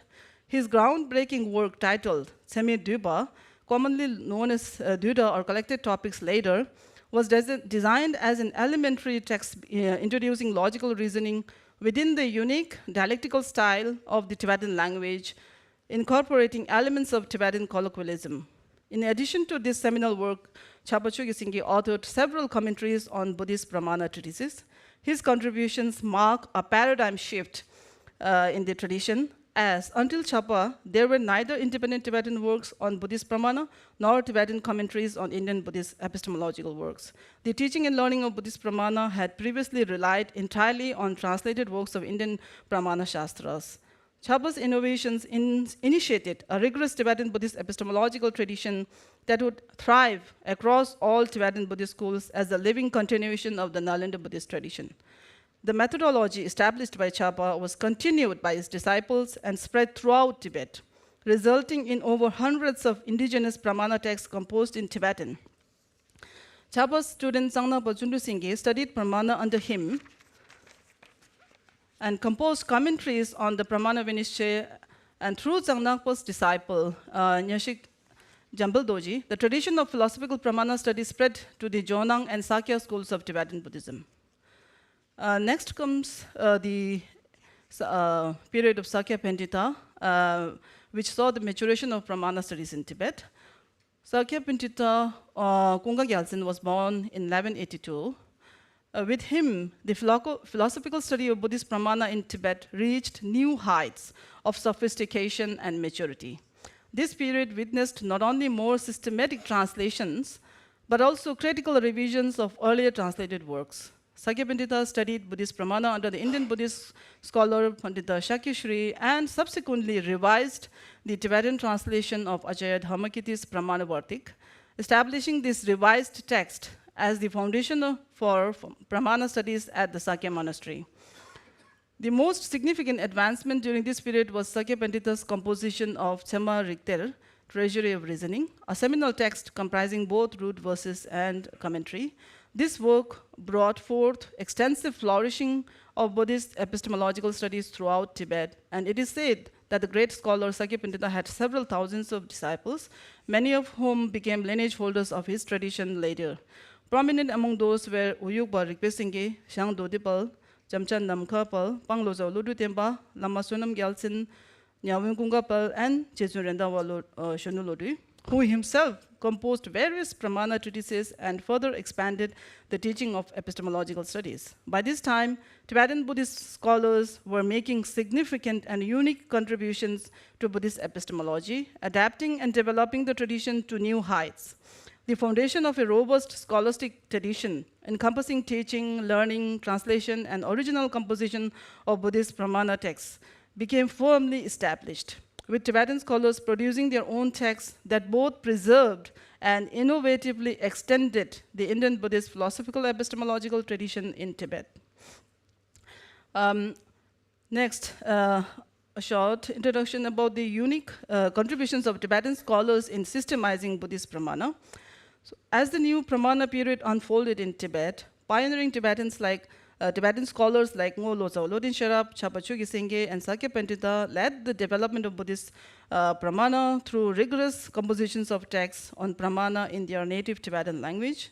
What began as the translation of Sanskrit treatises evolved into a distinctly Indo-Tibetan Buddhist philosophical tradition that standardized Pramāṇa studies across all Tibetan Buddhist schools through two primary systems of Buddhist Pramāṇa in Tibet, the Ngok system and the Sakya Pintita system.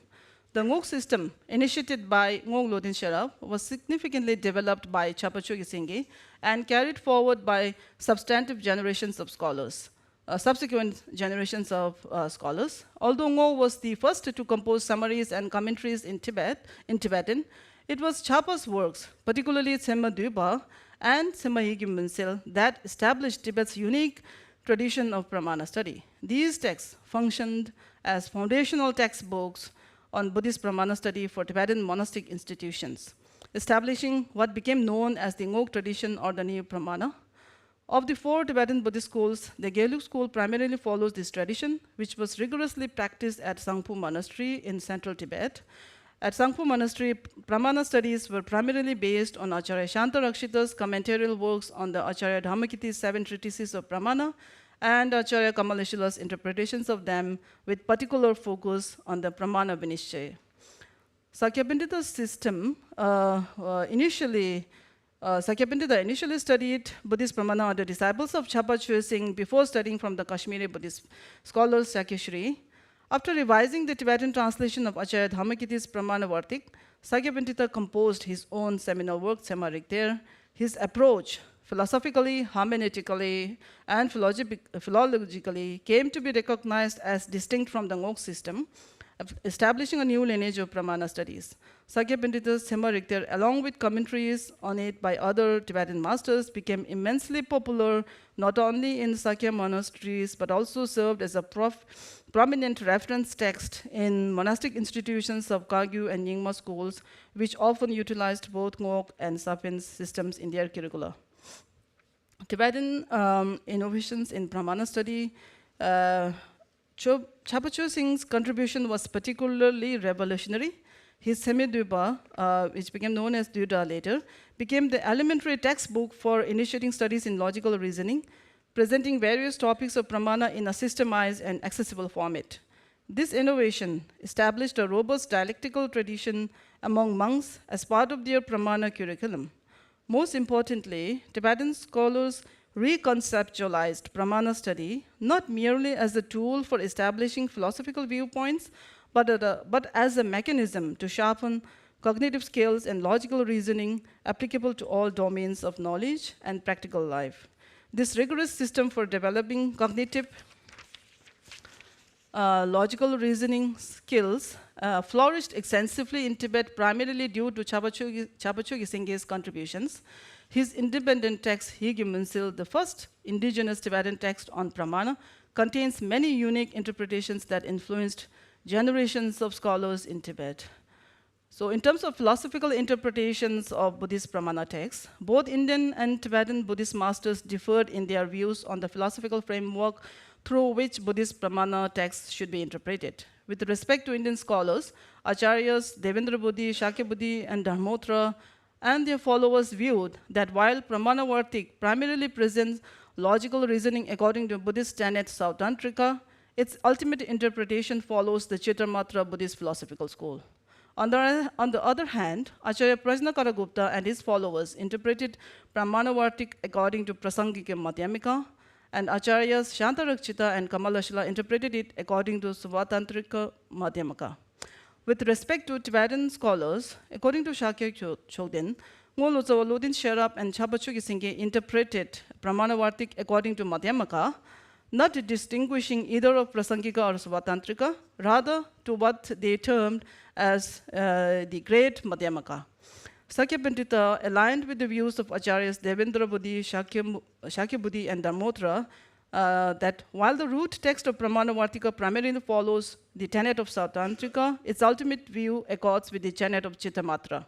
Likewise, Tibetan Buddhist masters Acharya Rendava and Je Tsongkhapa followed Sakya Pandita's interpretation. However, Shakya Chodin, in his later years, and the seventh Karmapa Choda Gyatso maintained that Pramāṇa Vartik represents not just Madhyamika, but specifically the other emptiness of the great Madhyamika. There are other scholars who proposed that Pramāṇa Vartika could be interpreted through multiple philosophical systems rather than being limited to any single viewpoint. The Buddhist Pramāṇa is one of the 5 fundamental subjects alongside Madhyamika, Vinaya, Prajnaparamita, and Abhidhamma in the curriculum of Tibetan Buddhist monastic institutions. This tradition continues not only in Tibet, but also in Tibetan Buddhist monastic institutions in India after the Tibetans exiled in India, and in other Tibetan Buddhist monastic institutions in other Himalayan regions like Bhutan and Nepal, representing the living continuation of the ancient Indian Nalanda Buddhist tradition.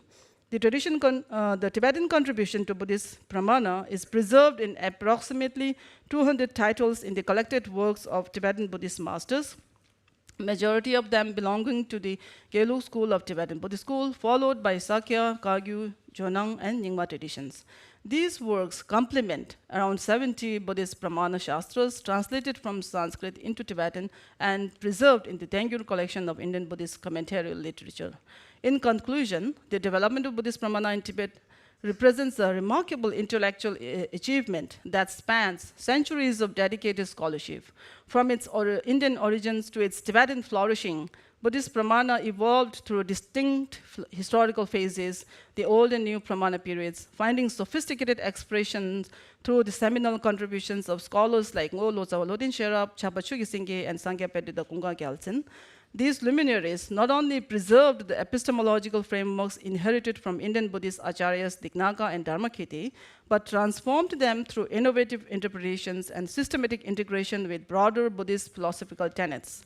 The divergent systems established by Ngolo Lodin Sherab and Sakya Pandita Kunga Gyaltsen, along with Chapa's groundbreaking methodological innovation, demonstrates how Tibetan scholars transcended mere preservation to create distinctive intellectual traditions.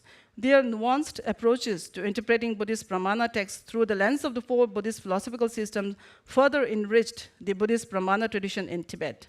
Today, the Tibetan Buddhist Pramāṇa tradition stands as a living testament to the vitality of the ancient Indian Nalanda's Buddhist epistemological tradition, a continuous lineage of inquiry into the nature of valid cognition, and remains vibrant in contemporary Buddhist scholarship, offering profound insights into questions of knowledge, perception, and logical reasoning that remain relevant across cultural and temporal boundaries. Thank you.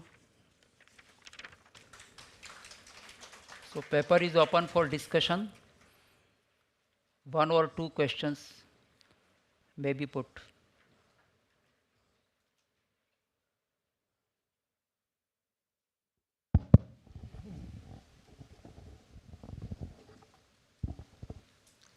Thank you for your beautiful paper and enlightening us about the third phase of epistemology in Tibetan tradition. Out of curiosity, I am asking, can you give one example of the Tibetan interpretation of either Pramāṇa or maybe some of the Dignāgas or Dharmakīrti's concepts? One example of Tibetan interpretation, if possible. Otherwise, we will discuss it later on. Yeah, I think as presented by the earlier presentation, as well as in my paper, the Tibetan interpretation of the Pramāṇa, of course, the root text is the Indian Pramāṇa Shastras, but I think they systemize it and standardize through certain hermeneutical, different hermeneutical approaches between these two systems of Losavalodin Sherab and Sakya Pandita's Kunga Gyaltsen, and also about the text that they emphasize, like during the Losavalodin Sherab and the Pramāṇa studies at Sangpo Monastery, they relied initially on the Pramāṇa Vinishchaya of Acharya Dharmakīrti, and later during the Sakya Pandita's study tradition, they emphasized or based their studies of Pramāṇa based on Acharya Dharmakīrti's Pramāṇa Vartik, and also the interpretation between them, I guess some philological differences about or interpreting differs between the two systems. Also about, I think the difference lies in the philosophical interpretations of the two systems, whether you interpret it through this philosophical school or that philosophical school, and also about the interpretation differs about whether when you define the characteristics of the Pramāṇa, whether we add, certain like novelty, that new word or not, and how do you define? I think there lies a lot of distinctions between these two systems, which I guess will be further enlightened by the next speaker. Yes. Yeah. Thank you. Thank you. Yes.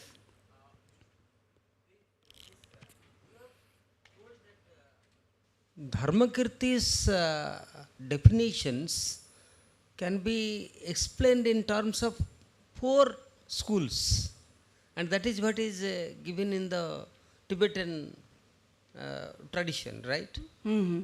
Very interesting, like explanation. If we so far thought it can be done with 2 schools, but here you have told the 4 schools of Buddhism. No. So I guess in terms of the 4 tenets, I think we are still within that same framework of the Indian scholars, like mainly synthesis of the Śabdārtha and Chittamatra, and then of the Madhyamika. I think we are within that. But in terms of the other 2, that's part of the Madhyamika. The great, when we say the great Madhyamika or the other emptiness of the Madhyamika, it's still within the Madhyamika. So we, the Tibetans, still are, it's within the, following the steps of the Acharya, Indian Acharyas, it's still within Śabdārtha, Chittamatra, and Madhyamika. Okay, Madhyamika schools. Yeah, Madhyamika, within Madhyamika, there are scholars who say it can specifically address the other emptiness part of the Madhyamika. That's, I think, a specialization of the Tibetan Buddhist scholars. That's a very illuminating. That is something unique, and that is uniquely most, I think, found in the Jonang and Kagyu interpretations, I guess. I would like to just say that these are all not known to the larger Indian philosophical scholars, you say. Like this should be brought out. Sure. And like I did not know that Sakya Pandita and all that. We never studied all these texts in the south and all. Sure. Thank you very much for. Thank you also. It's very. Now I request the next speaker, renowned Professor Geshe Thupten Jinpa.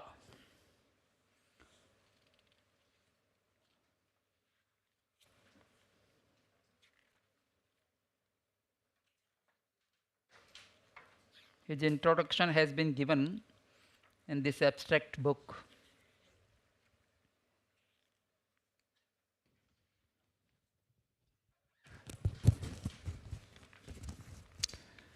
Professor Sonam, Kensu Geshe Tashi Tsering, the director of the Dalai Lama Centre for Tibetan and Ancient Indian Wisdom. Denpa Tsering, project coordinator for the center, and Chimi Rinzila, senior secretary to His Holiness the Dalai Lama, and chair of the session, and fellow scholars and participants and friends. It's both joy and honor to be part of this inaugural All India conference organized by this new center. I grew up in India as a Tibetan refugee, and my formal education was in the monastic system. So from a very early age, I have developed a very close affinity with the Indic tradition that is part of the Tibetan heritage. As a young monk, and my fellow monastics here, I'm a former monk, we memorize texts by Dharmakīrti, Dignāga, Nagarjuna, Asanga, and all of those Sanskrit texts, even though we do it in Tibetan. The Indic heritage is a very important part of our formal development. So to be able to be part of this inaugural conversation and conference is a real joy. I thought what I would do is actually, since I have prepared a formal paper, which can be read, so I'm not going to read from the paper except for a few key sections. What I thought I would like to do is not so much for our group here, because here's a lot of experts here, but I'm also aware that there are quite a number of people who are watching this proceeding live, and many of them do not have the background of specializations that we have. So I thought it would be helpful to kind of situate our discussion in a broader context. And yesterday's afternoon session and this morning's session was on Pramāṇa, epistemic instruments or sources of knowledge, as we can literally translate the word. But in conventional English, the term Pramāṇa captures both what we mean logic and epistemology in the Western kind of conceptual framing. So within the Indian tradition, Pramāṇa is the discipline in which you find discussions about logic and discussions about epistemology. And we began the conference with exploration of the nature of reality, beginning with questions about continued relevance of the great wisdom traditions of India. Professor Rinpoche raised three important questions. Why should we care? Are they relevant? And so on. So that was the broader framing, and then we began with the exploration of nature of reality. We are now in the second part, which is Pramāṇa, the instruments of knowledge, epistemic instruments, and then we will move on to mind science and its applications, which is more the contemplative practice. So in the framing, what I see is a beautiful dimension that is very unique to the Indian philosophical tradition. In Indian philosophy, in the end, philosophy is not done for its own sake, in my understanding. Philosophy is done for the sake of soteriology. Because in the end, all Indic traditions, except maybe for Charvaka, all Indian traditions has an aspiration of some kind of liberation, moksha, nirvana, however you may want to define it. And philosophy is really in the service of that. And one of the, the key premises shared across the Indic traditions are the following. There is this understanding that our bondage and suffering are really caused by some kind of fundamental ignorance, whether we call it Maya or Avidya or whatever. there is this understanding that there is, at a very fundamental level, a distorted way of seeing things. So in order to overcome that ignorance, you need to understand the nature of reality. That's where all the discussions about the 6 categories in Nyaya Vaisheshika tradition, or 25 categories, principles according to Samkhya, or in the Buddhist tradition, you have the realist schools like, Vaibhashika or Sautrantika that tries to reduce phenomena into certain dharma categories, or you have Yogacharyans who wants to ultimately ground it to some kind of, consciousness, or Madhyamaka that rejects any even attempt to that kind of primitive, irreducibles. But in the end, all of these traditions are interested in understanding the nature of reality. And then the nature of reality cannot be simply imagined, or you close your eyes and then stop your thought and it will come to you. Nature of reality has to be explored through reasoning, through inquiry. That's where Pramāṇa comes. Pramāṇa is not an intellectual exercise that is fun. It is fun, I have to admit, but it's not done for the sake of its fun, because it's in the service of exploring the nature of reality. So Pramāṇa has a crucial role to play. And then the Pramāṇa includes, we had several discussions about, what is the criteria of knowledge? What constitutes knowledge? How do you differentiate between knowledge and belief? In the Western philosophical tradition, the definition of knowledge is given as justified true belief. So the distinction between belief and knowledge is an issue that is struggled both in the Indic tradition as well as in the Western tradition. Because in the end, whether we're coming from the Indian tradition or from the Western philosophical tradition, knowledge is knowledge. Truth is truth. We don't have our version of truth and their version of truth. Philosophy in the end is philosophy, full stop. So I think that's why it's important to, sometimes Pramāṇa discussions get very technical, and there is a reason for it. In the West, in science, you have mathematics.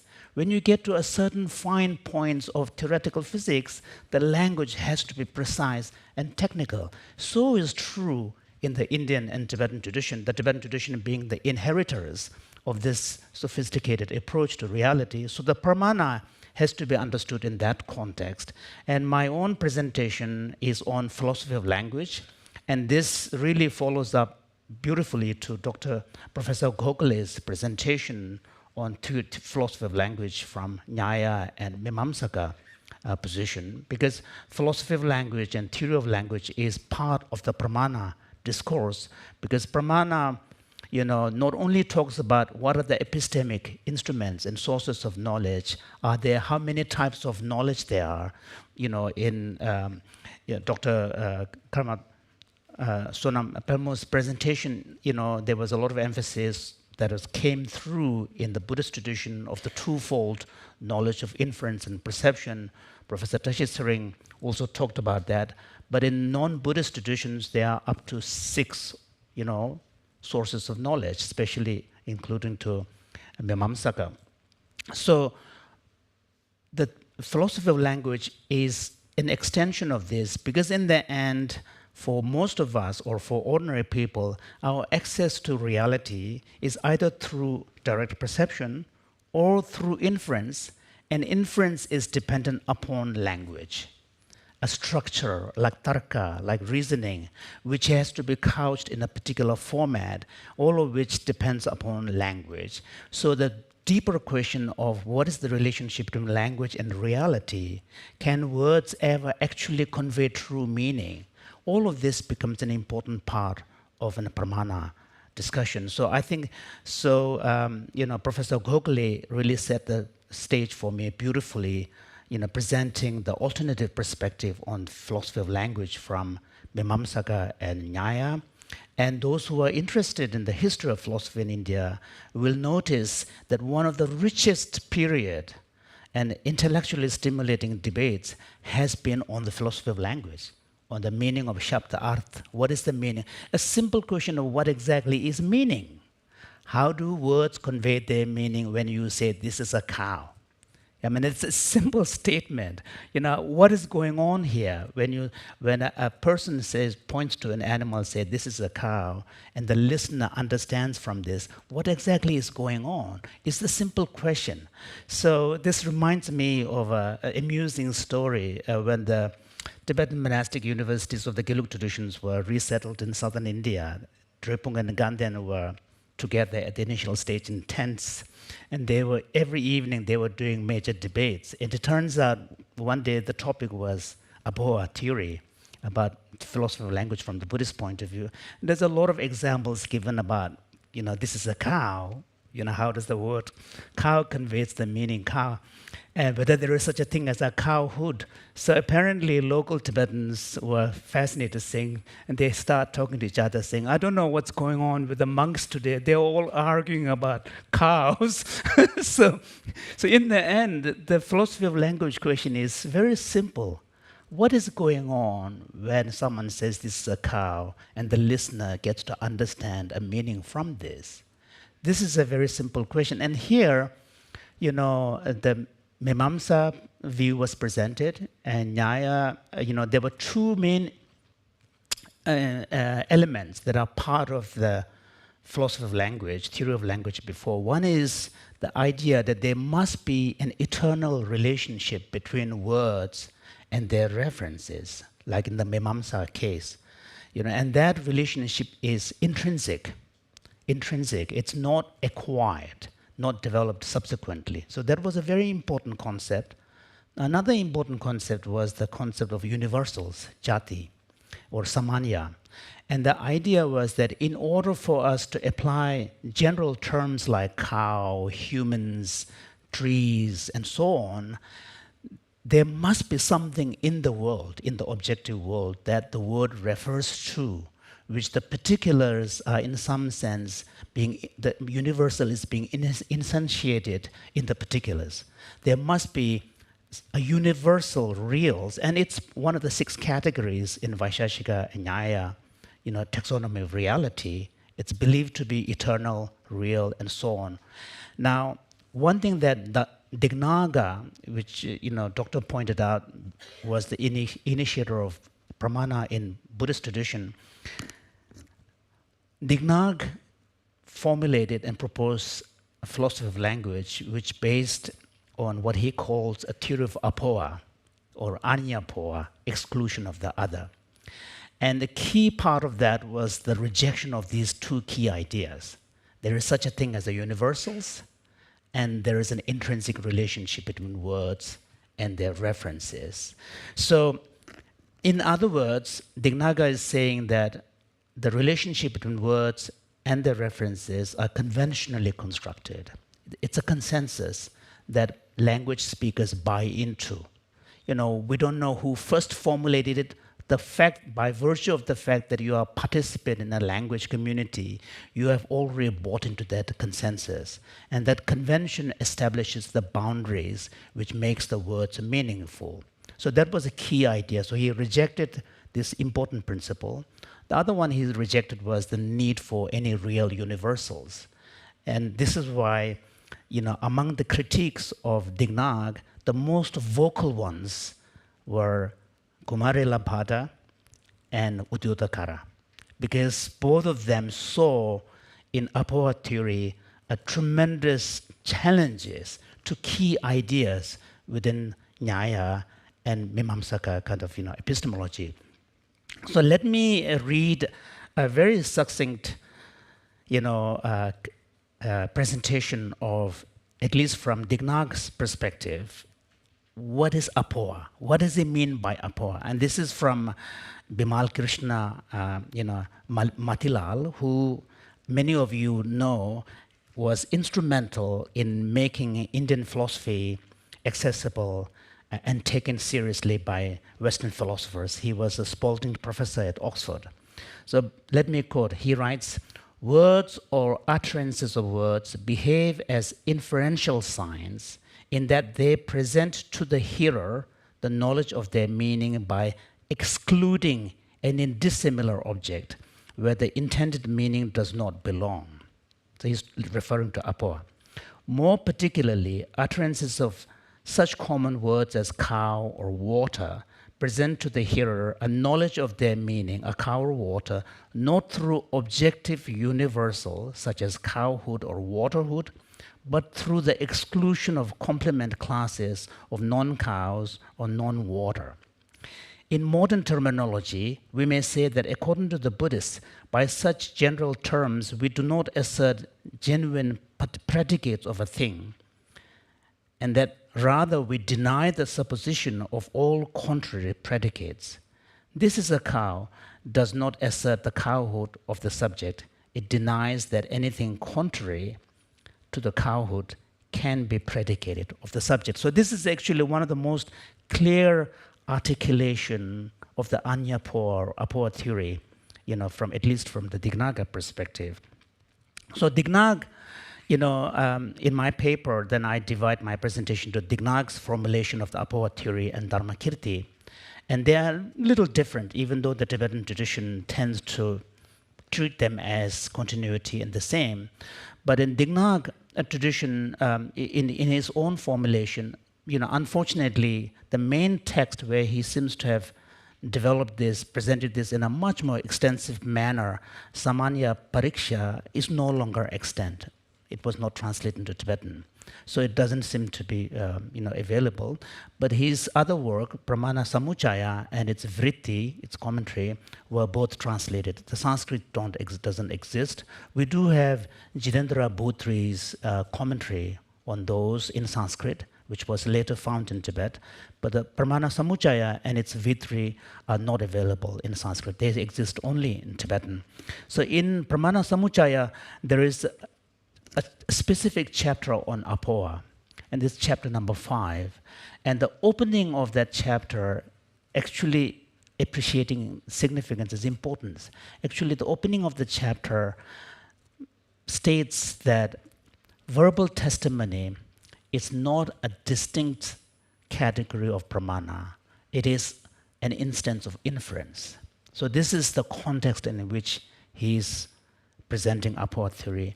And his statement is that just as inference functions by way of excluding its presence in dissimilar phenomena, in the same way words convey their meaning not through some kind of direct denotation by pairing one word to an object in the world, but rather through an exclusion of its contrary category, like exclusion of non-cows. So in this way, the words convey their meaning.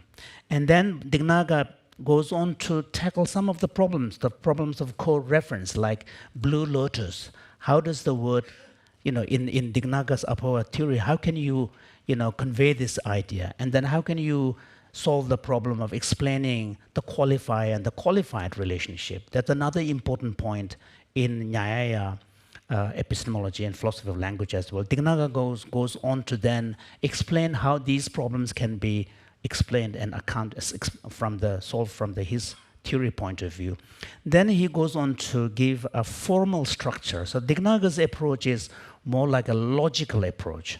And here he borrows Nyaya's taxonomy of reality, of different levels of universals, from the object of knowledge to existence, to substance, to things being earthened, then to tree. So he has a hierarchy of, universals with the supreme universals, on the top, and then he borrows that and shows that the most high-level general term, does not convey the meaning of the lower levels, whereas in the opposite, if something is a tree, then it is necessarily substance, it's necessarily existence. So he has this logical way of explaining how the operation of exclusions take place.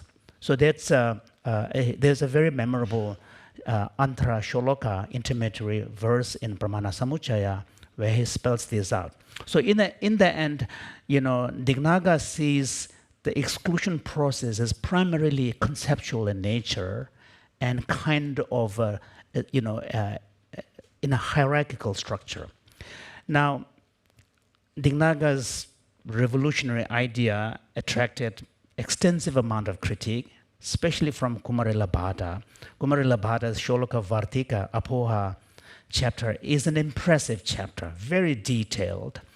To sum up or to summarize, there are few key objections, and some of them are actually quite sharp. The one of them is the simple critique. When you hear a word cow, the image that you get is not that of a negation. It's an affirmation. And so how can exclusion be the meaning of word? Because exclusion is a negation. That, I think, is a very serious critique. So that's one question. The second critique is, if the words refer to exclusions are absences, because they are defined from absence of the opposite. And absence have no specific characteristics, in which case all the words will mean the same thing. That, again, is a very sharp critique. And another critique is, if the word cow conveys the meaning cow through exclusion of cow, which is a non-cow, then in order to have a sense of a non-cow, you need to know what cow is. Because without knowing a cow, you can't talk about non-cow. Then there is a kind of a mutual dependence which is not going to lead anywhere. So that's another important critique. And then another important critique was, okay, so what about the words existence or object of knowledge, which has no contrary phenomena to be excluded because it subsumes everything. So those are important critiques to which, of course, then Dharmakīrti responds, Śabdārtha responds, Dharmottara responds. And one of the most internally problematic aspects of Dignāga's theory is this idea that Svalakshana, unique particulars, and the universals are two completely bifurcated aspects of reality corresponding to the two types of knowledge. Perception relates only to Svalakshana, inference relates only to the Samanya Lakshana, general. How do you bridge the two? That, just as in the Sankhya, there was whenever you have two things, it's always the question is how do you link the two, and what is the principle that links the two? That became a major challenge, which Dignāga did not answer. Therefore, I think Dharmakīrti's philosophy has to be understood in that context of the challenges and the internal tensions. So Dharmakīrti's Apoha theory is actually quite different. Dharmakīrti's approach is, modern scholars call it a bottom-up approach, and Dignāga's approach, modern scholars call it top-down, because it's working from the conceptual categories downwards, which I think is a helpful one. Dharmakīrti has this idea that, in fact, what is happening when we use general terms and when we have a recognition of, this also is a cow. He says what happens is that we superimpose concept of similarity across the particulars. So you have many different types of trees. Each of them are not related to each other, but we all have this intuitive sense of this is a tree. So this is a tree. So what he says, what is happening is two things. One is a process where we impose a sense of similarity or likeness across them. Other one is a deliberate ignoring of their internal differences. Because trees within themselves, they have a lot of differences. We deliberately do two things. One is we ignore the differences, internal differences, and we superimpose a quality of likeness, similarity. And from this emerges the notion of a universal. And the exclusion, Añapoa, exclusion of non-tree, is occurring in that process, which really is a beautiful way of accounting. So in Dharmakīrti's hand, Apoha not only remains a semantic theory, it now has a much broader application of theory of cognition. He is actually bridging the gap between the perception and the cognition. And Apoha theory he sees as a way of accounting for that arising of concepts, how concepts are formed and how concepts are applied. And of course, while still remaining true to the key premise, which is the rejection of the universal and rejection of any intrinsic connection between words and references. How am I doing with time? I have 2 or 3 more minutes? Yes, yes. Okay. So, Time is... so then, of course, so this is Dharmakīrti. Then Dharmakīrti is followed by Dignāga. I'm not going to go into the debates back and forth. Dharmottara is an important figure in the Tibetan Apoha schools, particularly for the Gelug school, because what we see in India is, as a result of back and forth critique and exchanges, Buddhist philosophy, especially Apoha theory and Pramāṇa, moves a little bit more towards realism. Because how do you bridge the difference between scheme and content? And similarly, we do see in Nyaya, like Nyaya changes a lot in the wake of engagement with Buddhism. So Dharmottara becomes an important figure, and Dharmottara's 2 main ideas are important for the Apoha history. One is his contention that what word refers to are just pure fictions. So just as when you see a coiled rope as a snake, coiled rope as a snake does not exist. It's a pure fiction constructed. So similarly, when we see a form of a tree that is in our mind, image, as a tree, that form as a tree does not exist, but that is the direct reference of the word. So he actually addressed the actual status of that, Apoha. Another important point Dharmottara brought up is the distinction between grasped object of the perception and the sort of determined object. So the determined, because the perception is momentary, svalakshanas are momentary. With the momentary perception, engaging with the momentary svalakshana, you're not going to get anywhere. It's just too short. So how do you bridge that? He came up with this. Those 2 are important. So I'm not going to go further. But in the Tibetan tradition, the Tibetan epistemologists, whether it's Sakya or Gelug, particularly after Sakya Pandita, Apoha became way more dominant. Before Sakya Pandita, Apoha theory did not attract that much attention in Tibet because it was primarily focused on Pramāṇa Vinishchaya. Pramāṇa Vinishchaya does not have much to say on Apoha. It's really in Pramāṇa Vartika. And so after Sakya Pandita's advocacy of Pramāṇa Vartika as the main text, Apoha became an important topic. And you can broadly see 2 Apoha-wadins in Tibet. The Sakya school, which tends to stay very close to the Pramāṇa Vartika, and then the Gelug school, which tends to take on Dharmottara and later developments, which tends to move more towards a realist orientation. So that's kind of, and this is why I think for Indian scholars, now that the Tibetans are back, and the Buddhist Apoha-wadins and Buddhist Pramāṇa-wadins are back on the subcontinent, I think it would be wonderful if this center can particularly offer the platform where this ongoing discussion across the darshanas, across the schools can continue. And because I do truly believe that many of these questions that have been raised and addressed and debated really have implications for contemporary philosophy of mind, contemporary philosophy of language, and cognitive science. Because in the end, questions are all really universal. So let me end by reading the questions that are really relevant to both Indic versus contemporary. So the questions are, how do words express their meaning? This is right at the end. What exactly is meaning? What is the relationship between words and their references? How does language relate to the world? Do general terms refer to real kinds in the world, or are they categories constructed by our mind? Are concepts we use in language innate, which means something coming from inside, or learned? What is the role of language in our cognition?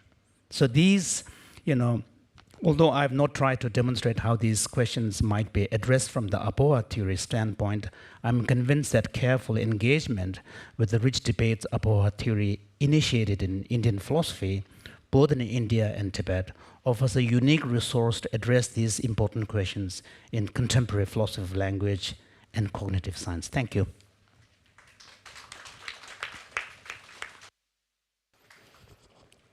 Excellent presentation. So there should be questions. Time is over, but we will, if you allow, one or two questions.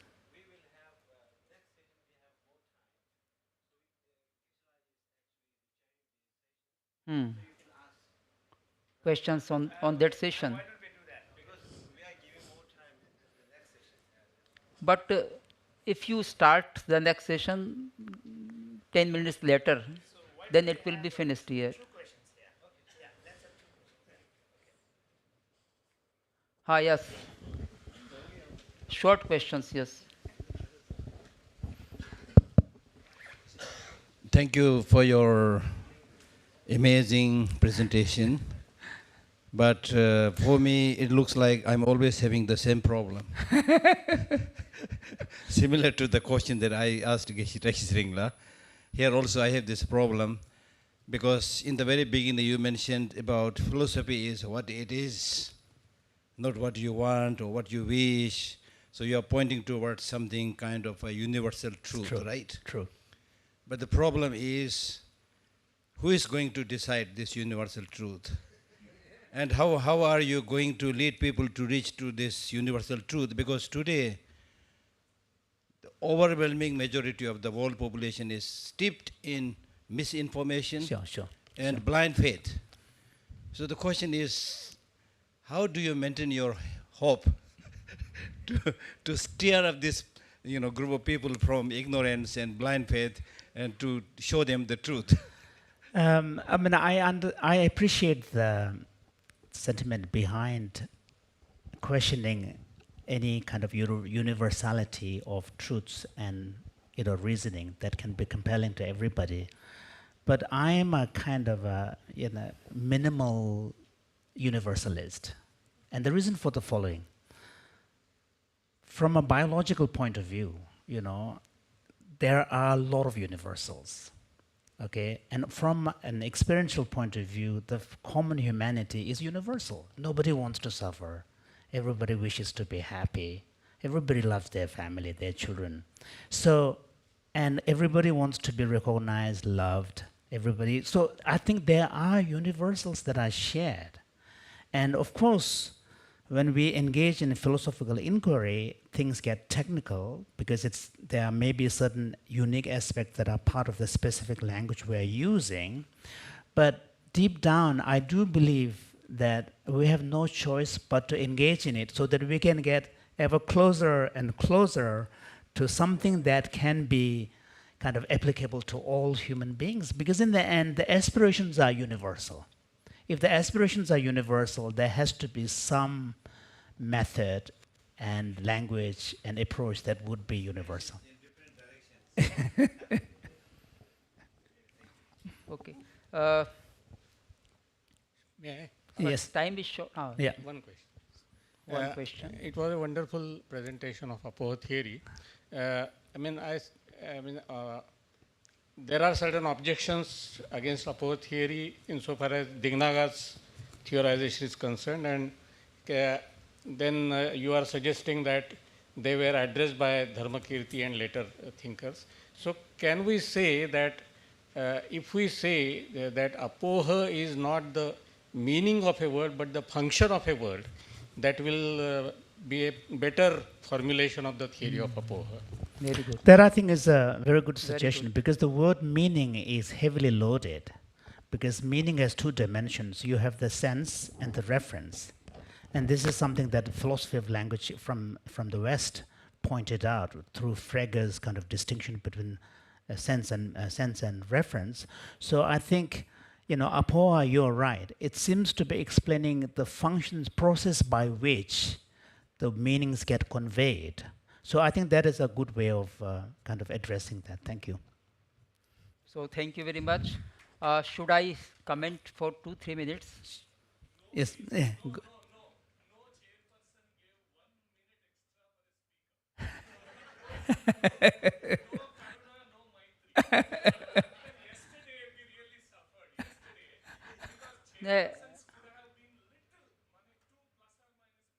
No, not on his lecture or on his paper, on total presentations.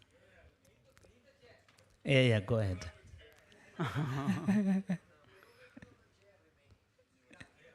I shall prefer to speak in Hindi. Okay. तो इसमें 4 विद्वानों ने अपने शोध पत्र प्रस्तुत किए। पहला शोध पत्र प्रोफेसर प्रदीप जी गोखले का था। उन्होंने न्याय और मीमांसा के अनुसार शब्दार्थ को प्रेजेंट किया, लेकिन मैं ये सोचता हूँ कि एक व्याकरण दर्शन ने भी बहुत ही अच्छा चिंतन इसमें किया है। भर्तृहरि का वाक्य पदीय और उसके बाद में भी ये परंपरा चली है। स्फोट की परंपरा है। परा, पश्यंती, मध्यमा और वैखरी 4 रूप में भाषाओं का चिंतन है, और अन्य दर्शनों में भी कुछ चिंतन हुआ है। पर यहाँ चूँकि उनका 2 ही दर्शन का विषय था, इसलिए उन्होंने ये लिया है। मीमांसकों की जहाँ तक बात है, उन्होंने अपने को वेद के आधार पर जोड़ा है कि वेद चूँकि नित्य है, किसी अपौरुष है, किसी के द्वारा निर्मित नहीं है, इसलिए उसके शब्द नित्य है तो अर्थ भी नित्य होगा। लेकिन प्रैक्टिकली जब हम आज देख रहे हैं तो सायण ने भाष्य लिखा, महीधर ने, उब्बट ने भाष्य लिखा, दयानंद सरस्वती उसकी व्याख्या कर रहे हैं, डिफरेंट मधुसूदन ओझा व्याख्या कर रहे हैं। व्याख्याएं अलग कैसे हो रही है? अगर शब्द का अर्थ के साथ नित्य संबंध है तो आज व्याख्याएं डिफरेंट नहीं होनी चाहिए, पर सब डिफरेंट व्याख्या करें, इसका मतलब शब्द का अर्थ के साथ संबंध है। इसको दोबारा मीमांसकों को सोचना चाहिए और नया एक दर्शन आना चाहिए कि वस्तुतः वो वेद तक सीमित रखें, लेकिन हम फ्रीडम का भी अनुभव करें कि शब्द का अर्थ किस तरह से चिंतन करें। एक एस्पेक्ट उससे खुलता है। दूसरा जो पेपर था शेयरिंग, प्रोफेसर शेयरिंग का, तो उन्होंने, मुझे बहुत अच्छा लगा कि उन्होंने जो प्रेजेंटेशन किया वो सारा तिब्बती टेक्स्ट के आधार पर था, और विशेष रूप से प्रमाण युक्ति निधि ये पुस्तक उन्होंने विशेष रूप से ली। हमारे लिए वो नई पुस्तक है, हमने कभी नहीं पढ़ी। प्रमाण युक्ति निधि, हो सकता है वो केवल तिब्बती भाषा में हो, भोट भाषा में हो। संस्कृत के जो टेक्स्ट है वो देखने में आए हैं, लेकिन प्रमाण युक्ति निधि आदि जो दर्शन के ग्रंथ हैं बौद्धों के, वो देखने में नहीं आया। तो एक नया उसमें जो डायलॉग हुआ है वो डायलॉग उन्होंने प्रेजेंट किया कि किस तरह से प्रमाण और लॉजिक की बात है, वो एक नई बात लगी। तीसरा जो पेपर था वो आपका कर्मा पामो का, उन्होंने बहुत ही सुंदर विवेचन किया। तिब्बती विद्वानों ने या तिब्बती दार्शनिकों ने जो नई रचनाएं की हैं, नया डेवलपमेंट किया है प्रमाण शास्त्र के संबंध में, उसकी हमको बहुत सुंदर जानकारी मिली, और वो हमारे ज्ञानवर्धक होगी हमारे लिए। और उसमें शाक्य पंडित जिनका प्रमाण ये युक्ति निधि है, उसी तरह से अन्य जो दार्शनिक हुए हैं उनकी भी परंपरा किस तरह से आगे वृद्धिंगत हुई, उसकी अच्छी जानकारी प्राप्त हुई है। और चौथा पेपर आपका अपोह पर था। अपोह सिद्धांत बड़ा ही महत्वपूर्ण सिद्धांत है बौद्धों का, और इस पर भी चिंतन लगातार चलता रहा है। दिग्नाग के बाद धर्मकीर्ति, धर्मकीर्ति के बाद हम शांत रक्षित को देखते हैं। शांत रक्षित अपोह में प्रसज्य और प्रतिषेध के रूप में चिंतन करते हैं, और प्रसज्य के बुद्ध्यात्मा और अर्थात्मा ये 2 अर्थ बतलाते हैं। बुद्ध्यात्मा, बुद्धि में उसका स्वरूप हमारे आ जाता है, काऊ कहा, और काऊ हमारी बुद्धि में आ जाती है, और बुद्ध्यात्मा आते वो एक्सक्लूड करता अन्य को एक्सक्लूड करेंगे तो उनको काऊ ही का ही ज्ञान होगा, अन्य का ज्ञान नहीं होगा। ये बुद्ध्यात्मा है, उससे अर्थ का स्वरूप हम जानते हैं। आगे भी इसकी परंपरा चल रही है, और रत्नकीर्ति कहते हैं कि व्यावृत्ति विशिष्ट विधि का ज्ञान होता है इसमें, यानी एक्सक्लूजन भी है, और जो विधि में यानी जो वस्तुतः है उसका भी ज्ञान होता है। तो उन्होंने इसको थोड़ा डेवलप करके और विधि परक अर्थ भी ग्रहण किया है, और निषेध परक अर्थ को भी शामिल करते हुए व्यावृत्ति विशिष्टो विधि ऐसा शब्द का प्रयोग किया। मुझे ऐसा ध्यान है, विशेष विद्वान तो आप हैं, लेकिन कुछ देखा हुआ है, उस दृष्टि से मैंने कथन किया है। बहुत ही अच्छा आपकी विद्वत्ता और आपका एक्सप्रेशन बहुत ही अच्छा है। अभिव्यक्ति बहुत अच्छी है, बड़ी कहें मंत्रमुग्ध करने वाली है। ऐसी अभिव्यक्ति हम सबको प्राप्त हो, इसी के साथ बहुत अच्छा सबको धन्यवाद। और मुझे अवसर प्रदान किया आयोजकों ने इस आसन पर बैठने के लिए, उसके लिए विशेष रूप से आभार ज्ञापित करता हूँ। धन्यवाद। Thank you.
It's Gotsube.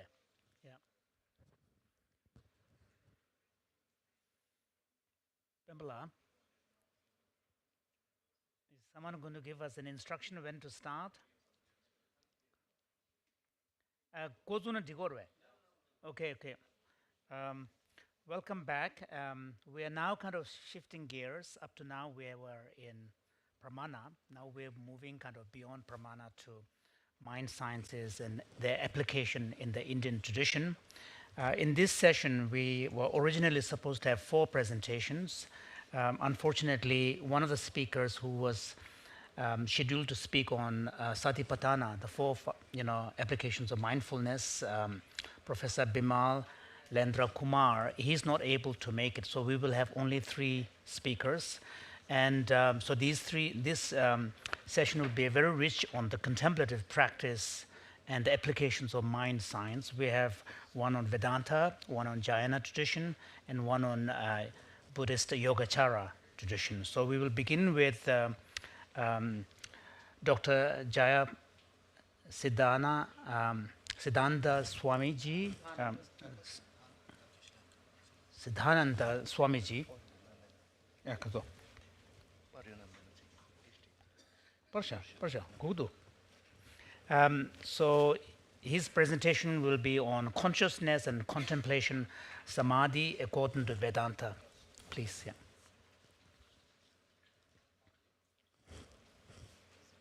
It's not on, yeah. The on karo.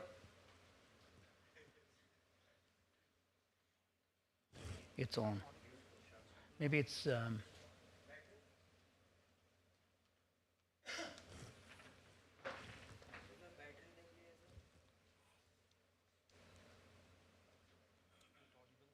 No.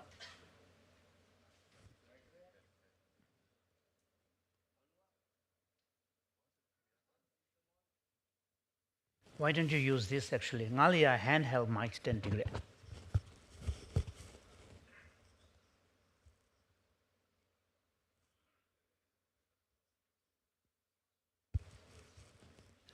This come at the lega chimduda. Can you speak? Not it. Oh, now it's okay. Fine. Thank you. Yes.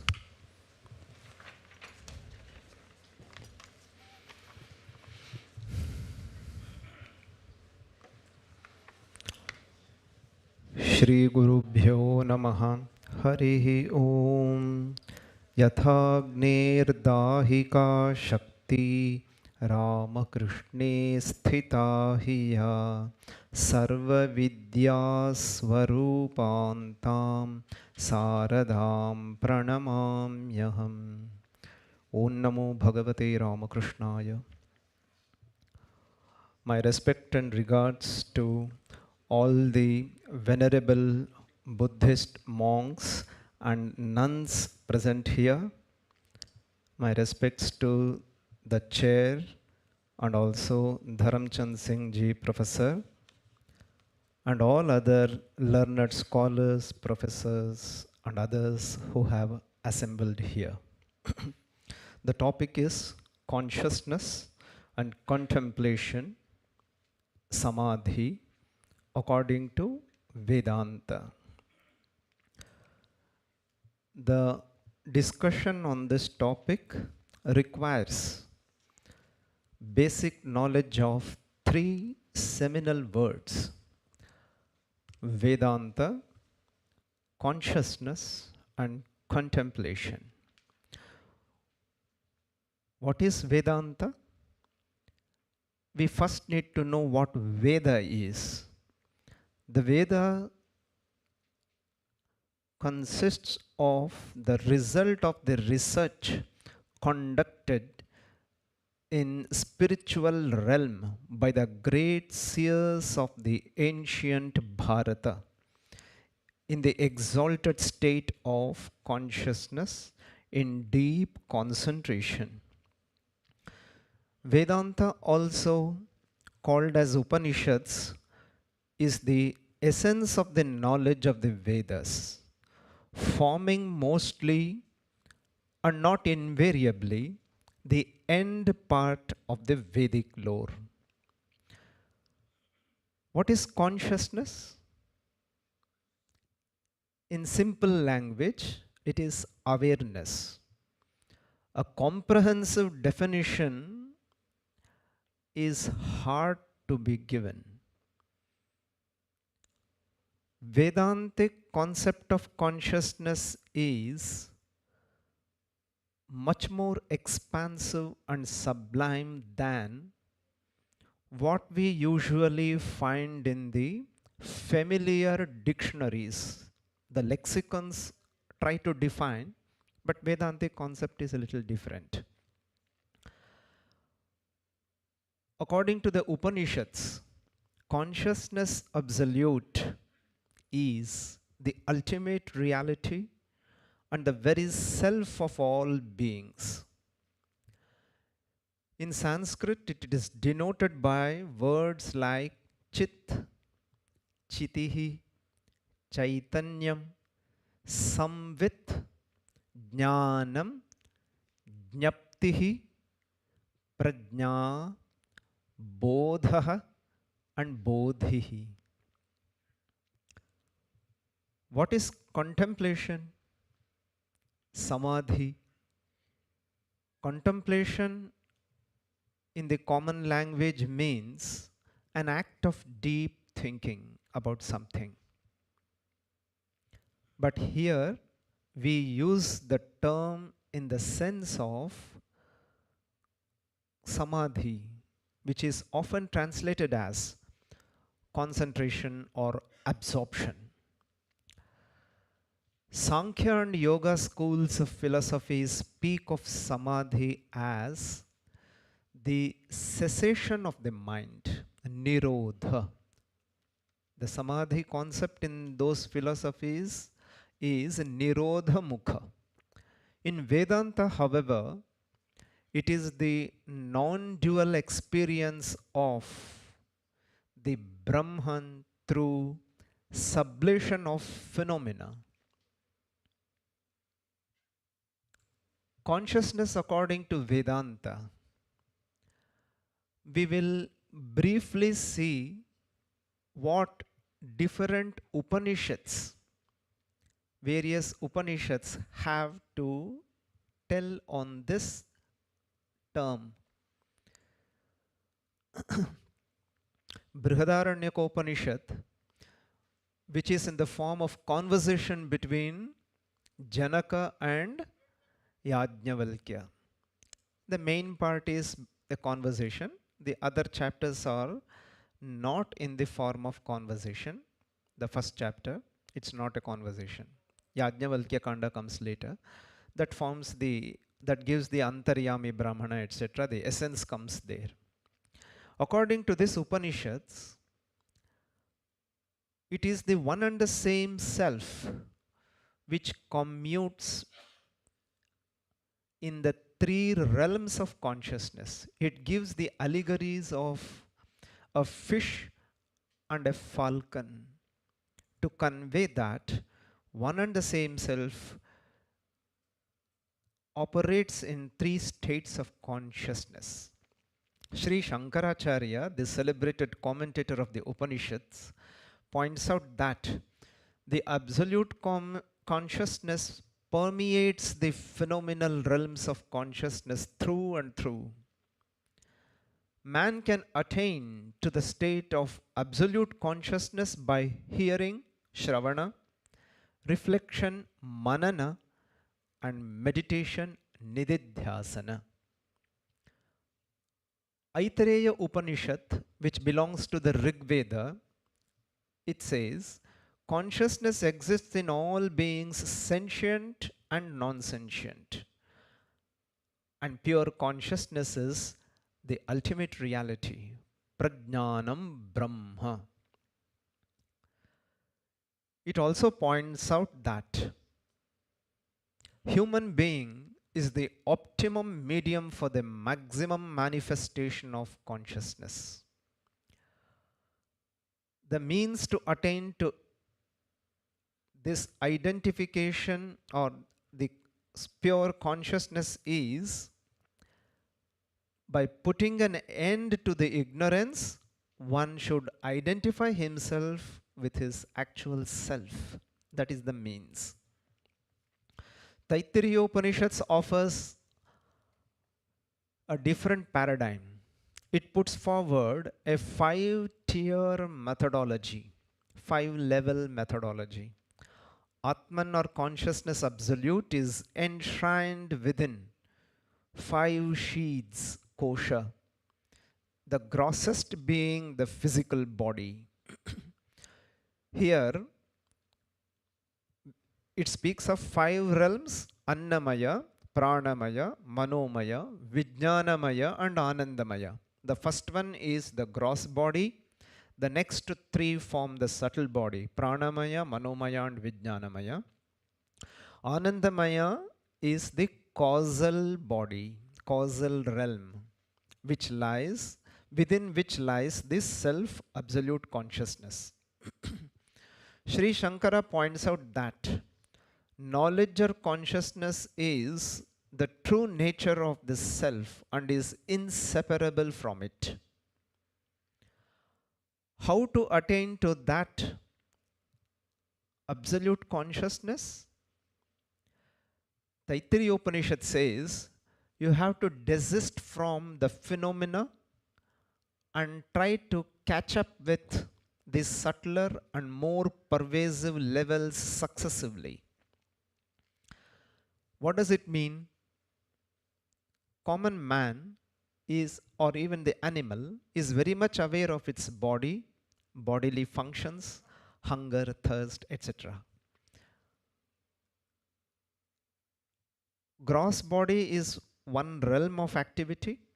Next comes the energy level, prana. Next to it comes the cogitation, it thinks. Fourth one is the determinative realm, where the being decides. Beyond that comes the Anandamaya Kosha, which is said as the causal realm. Everything is in the seed form in that state of consciousness. Beyond that lies the actual Ananda.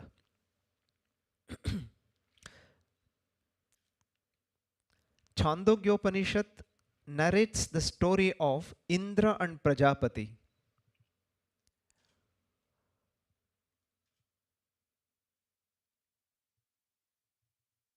Virochana, who is the Asura, he also goes to learn the spiritual science. Indra succeeds and Virochana does not. Because enormous discipline is necessary, Indra undergoes the discipline, long discipline. Virochana could not, so he did not realize. There, Chandogya speaks of the waking, dream and sleep state. Indra alone succeeds, and to attain to this state, Chandogya Upanishad gives several methods. They are called as Vidya.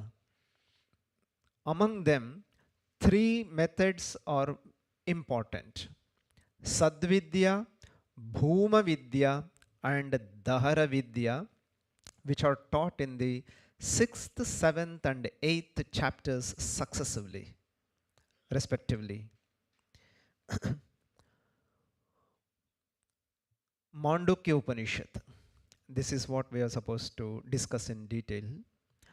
Mandukya Upanishad, the smallest of the 10 principal Upanishads, it speaks of man, or any embodied being for that matter, as consisting of 4 quarters or spheres of consciousness. Technically, they are called as pada. Pada means quarter. They are Vishva, Taijasa, Prajna and Turiya. The first one, Vishva, which is also called as Vaishvanara, is the consciousness associated with the waking state. Now we are all in the waking state. this represents only 1/4 of our consciousness, our actual being. Taijasa is the second, which is associated with the dream state. Prajna is the being, the consciousness associated with the sleep, dreamless deep sleep. Turiya, it is the super consciousness or the pure consciousness or consciousness absolute, which is the bedrock of the other three. The word quarter is applied to this only in the secondary sense because it is not quarter, it is the entire whole. The word pada is applied in this sense only in the secondary sense. That is why Bhagavan Shankara, he explains the first three pada are padyate anena iti padaha. The last one is padyate asau iti padaha. It is the end to be reached, while the other three are the means to it. A brief description of these four quarters we will see now. First one, Vishva. Vishva means the waking state, the present state in which we are.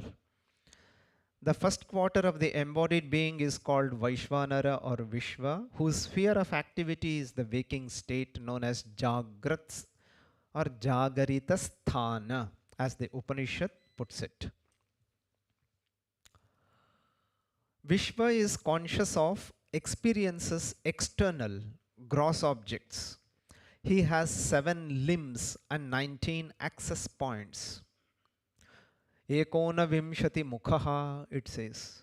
It means access points, the doorways of interaction with the external world. We can interact with the external world through 19 doorways. The subsequent quarters or spheres of consciousness are comprehended through the waking state, and hence Vaishvanara is called the first quarter. The second level of consciousness, it is known as Taijasa. The being expresses or it finds activity in the dream state while in this consciousness. He is conscious of the experiences of the internal objects, subtle objects, and he experiences them. He has 7 limbs and 19 access points. The same thing. The indriyas, jnanendriya, karmendriya, manaha, etc.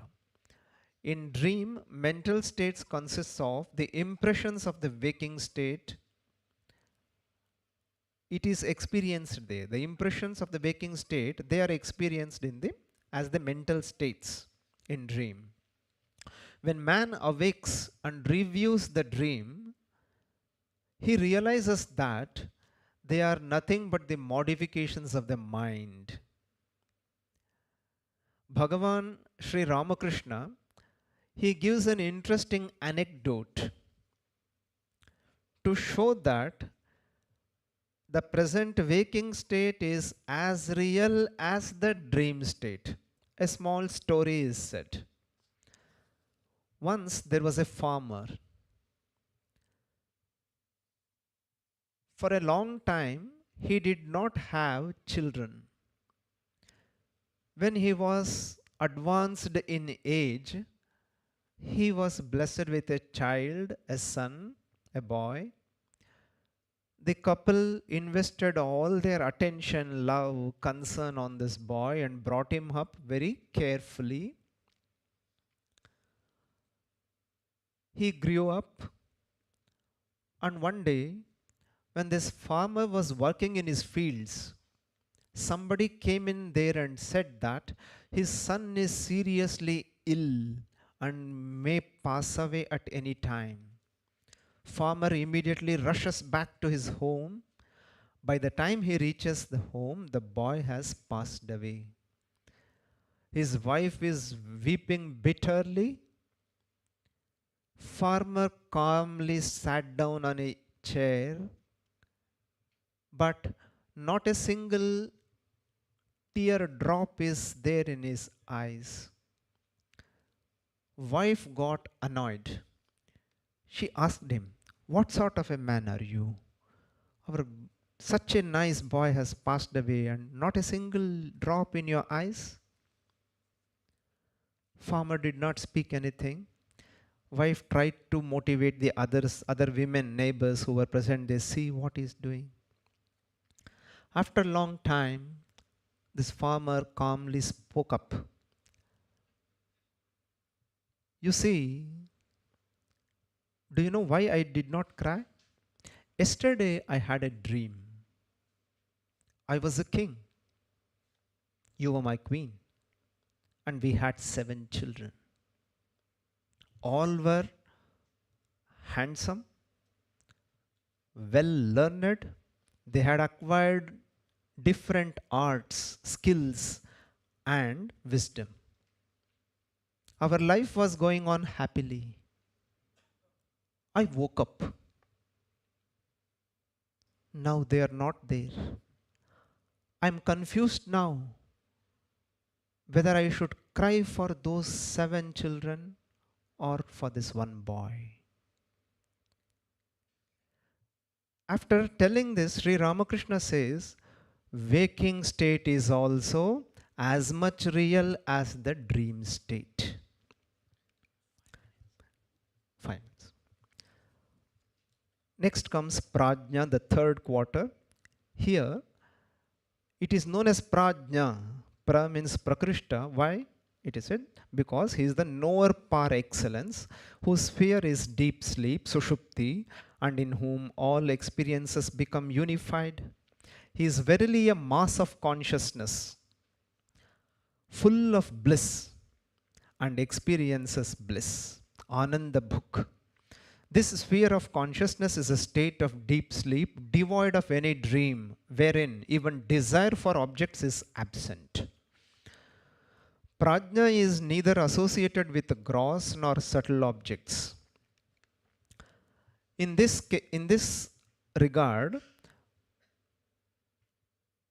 when we go to deep sleep, Upanishads say we have almost reached the super consciousness. Almost. But there is a difference. Swami Vivekananda puts the difference very nicely. While discussing the difference between deep sleep and the realm beyond consciousness, Swamiji says, when a man goes into deep sleep, he enters a plane beneath consciousness. He works the body all the time. He breathes, he moves the body, perhaps in his sleep, without any accompanying feeling of ego. He is unconscious. And when he returns from his sleep, he is the same man who went into it, with his package of ignorance and foolishness intact. The sum total of the knowledge which he had before he went into the sleep remains the same. It does not increase at all. No enlightenment comes. But when a man goes into samadhi, if he goes into it a fool, he comes out a sage. What makes the difference? From one state, a man comes out the very same man that he went in, and from another state, the man comes out enlightened, a sage, a prophet, a saint. His whole character changed, his life changed, illumined. These are the two effects. Now, the effects being different, the causes must be different. As this illumination with which a man comes back from samadhi is much higher than can be got from unconsciousness, or much higher than can be got by reasoning in a conscious state, it must therefore be superconsciousness. And samadhi is called the superconscious state. Turiya, the 4th state of consciousness, or it is the absolute consciousness. It is the pure consciousness or the superconsciousness. It is described in the mantra thus. It comes in the 7th mantra of the Mandukya Upanishad, Nantav Prajnana Bahih Prajnam, etc. It is not that which is conscious of the inner world, nor that which is conscious of the outer world, nor that which is conscious of both, nor that which is a mass of consciousness. It is not simple consciousness, nor is it unconsciousness. It is unperceived, unrelated, incomprehensible, uninferable, unthinkable, undescribable. The essence of the consciousness manifesting as the self in the three states. Essence, ekatma pratyayasaram. It is the cessation of all phenomena. It is all peace, shantam, all bliss, shivam, and non-dual advaitam. This is what is known as the fourth, chaturtham, turiya. This is Atman, and this has to be realized. We next come to, for want of time, we come to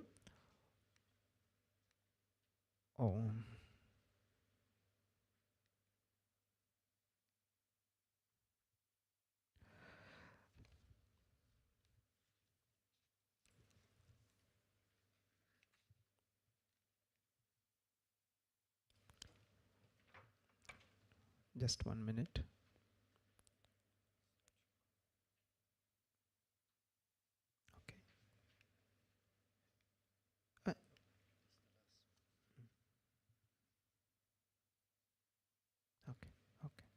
Okay. We'll just see the way to attain the pure consciousness, and with that we will close. The knowledge of the fourth quarter or pure consciousness is realized by merging in it the previous three. That is, the waking state is merged in the dream state, the dream state is merged in the dreamless sleep, and finally the dreamless sleep in turiya or pure consciousness. The method, Mandukya Upanishad says, meditation on Om is a great aid in achieving the state. Pure or absolute consciousness can be achieved by meditation on Om. Om is constituted of three syllables, three phonemes, A, U, M. The first three quarters correspond to the three letters of Om, A, U, and M. Om contains within it the letter A, U, and M. But while chanting, people sometimes they make a mistake, they say Aum. Aum is not the pronunciation. Pronunciation is Om. The euphonic combination, Sandhi, has taken place. So, while explaining, we say it contains three syllables. While we write only two, O and M. That's it. With this we will end. We will just pray for the good of all. Sarve bhavantu sukhinaha, sarve santu niramayaha, sarve bhadrani pashyantu, ma kaschid dukkha bhag bhavet. Om shanti shanti shantihi. Harihi Om Tat Sat. Shri Ramakrishna Arpanamastu. Thank you all.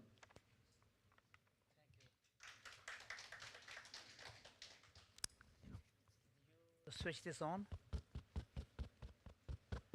Okay. Thank you so much, Swamiji. That was beautiful and very illuminating presentation on the nature of consciousness according to Vedanta.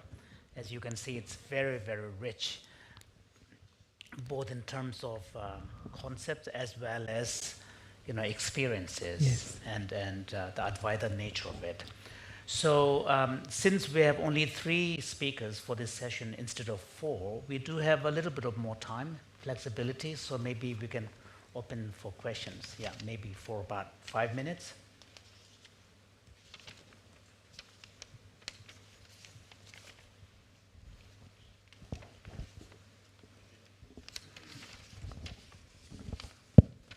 Nobody is asking questions, so I will take advantage.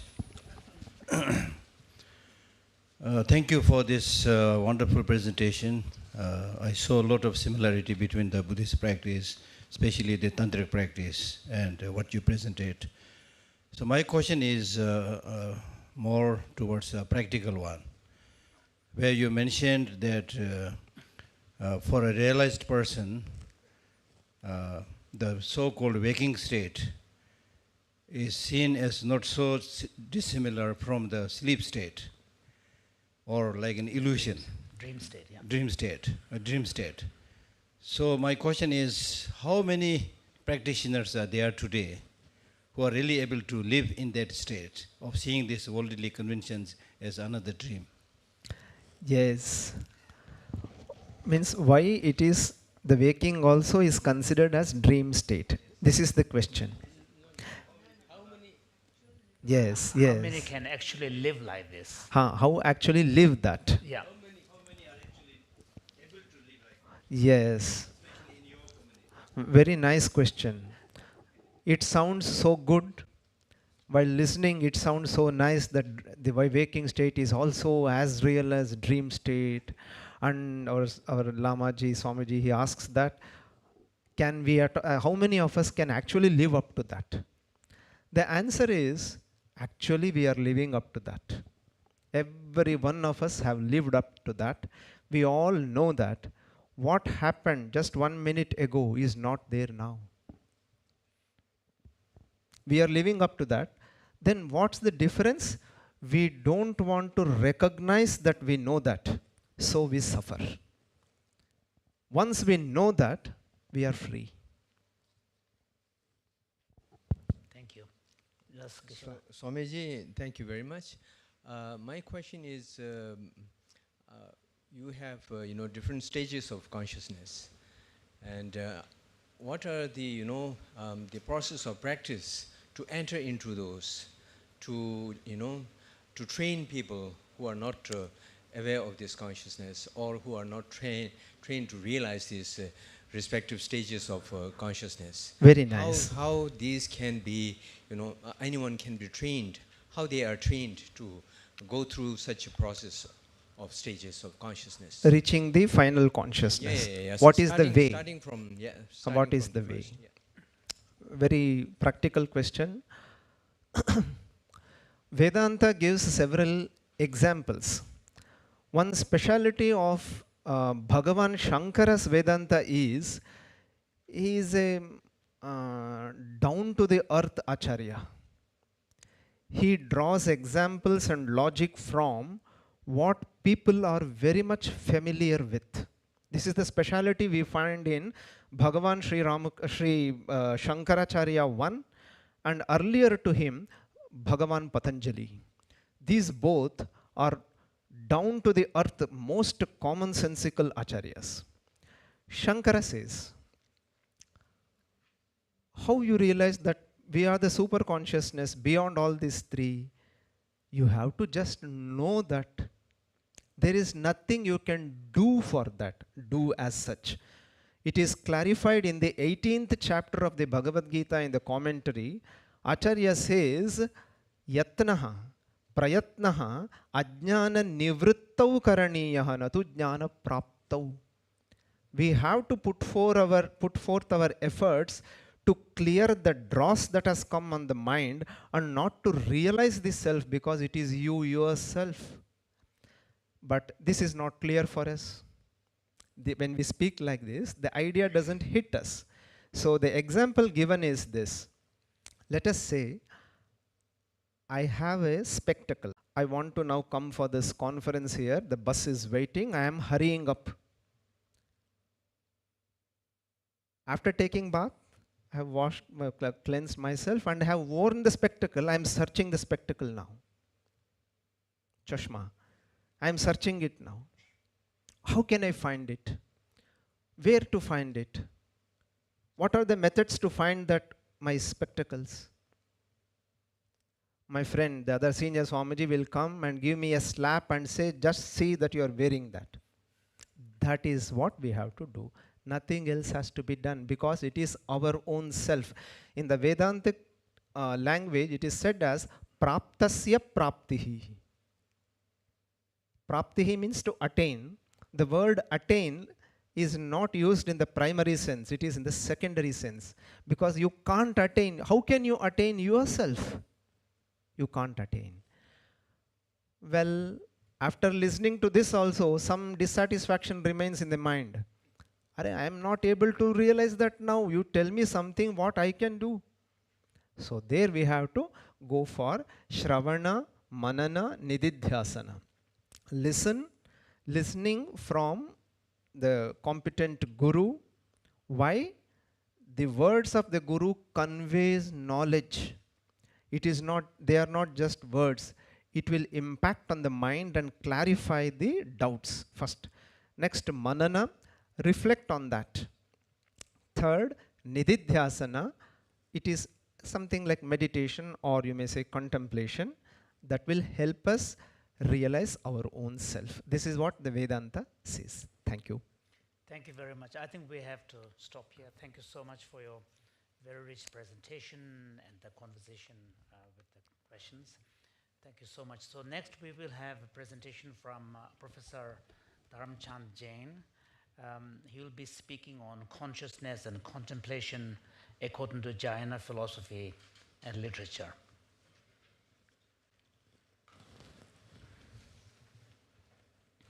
I think you may have to switch. You can take this. Okay, so you don't have a PowerPoint, yeah? Do you have a PowerPoint? If you are having, then you can show. Otherwise, I shall present in the. Yeah, okay. I think it's easier if you, yeah, so you can control it.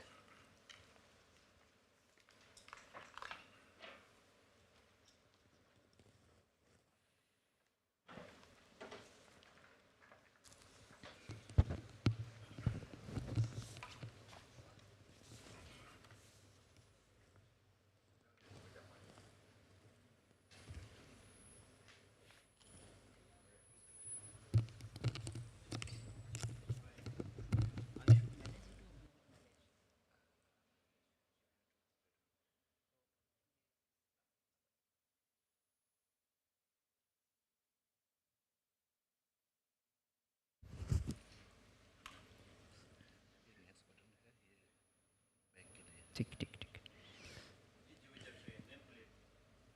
Alam.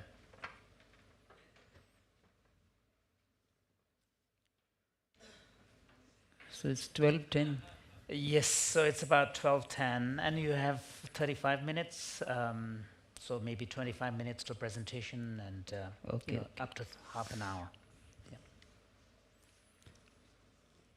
So my topic is consciousness and contemplation according to Jaina philosophy and literature.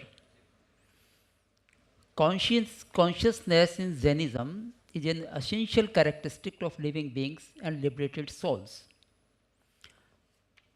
Consciousness is Chetana, and it can cover awareness also. So, what is Chetana in Jain literature? It has been described as Upayoga. Upayoga is a cognitive function which is depicted by Jnana and Darshan. Darshan is inarticulate perception and Jnana is cognition. So by both Darshan and Jnana, we recognize Chetana or consciousness. This upayog is the basic quality of conscious soul. This is found in both the worldly and liberated souls. Only there is a difference in the level of its expression. The highest level of consciousness is manifested in the liberated souls. In the living beings, due to different karmic bondage states, it is experienced on different levels due to their distinct abilities of sense organs, function of body, speech, and mind. Some living beings bear only one sense organ as skin, some have two as skin and tongue, some have three including nose, some have four including eyes, and few have five senses including ears. Most developed living beings have minds also. Hence, their consciousness is manifested according to their cognitive instruments. In Uttaradhyan Sutra, attribute of knowing or understanding, sensation or inarticulate perception, spiritual and moral phenomenon of conduct, penance, enthusiasm, and cognitive application, characterize a living being or its consciousness. Presence of consciousness can be manifested through cells of body, sense organs, brain, nervous system, breathing, intellect, lifespan, etc. Vitality, pran, restraint, sanyam, and feeling of alertness, apramad or awareness also indicate consciousness. Difference from Buddhist concept of consciousness, Buddhist philosophy accepts that there is only a flow of consciousness. No eternal soul exists, whereas in Jainism, from the substantial point of view, Dravyarthik Nyaya, a soul is eternal, and from the viewpoint of modes, Paryarthik Nyaya, a soul is changing every moment. Hence, it is eternal and non-eternal from different points of view. Effect of karma on consciousness. When a soul is bonded with karma, it experiences sorrows and the cycle of birth and death. It travels into any of the four kinds of gatis as hell, heaven, humans, and subhumans.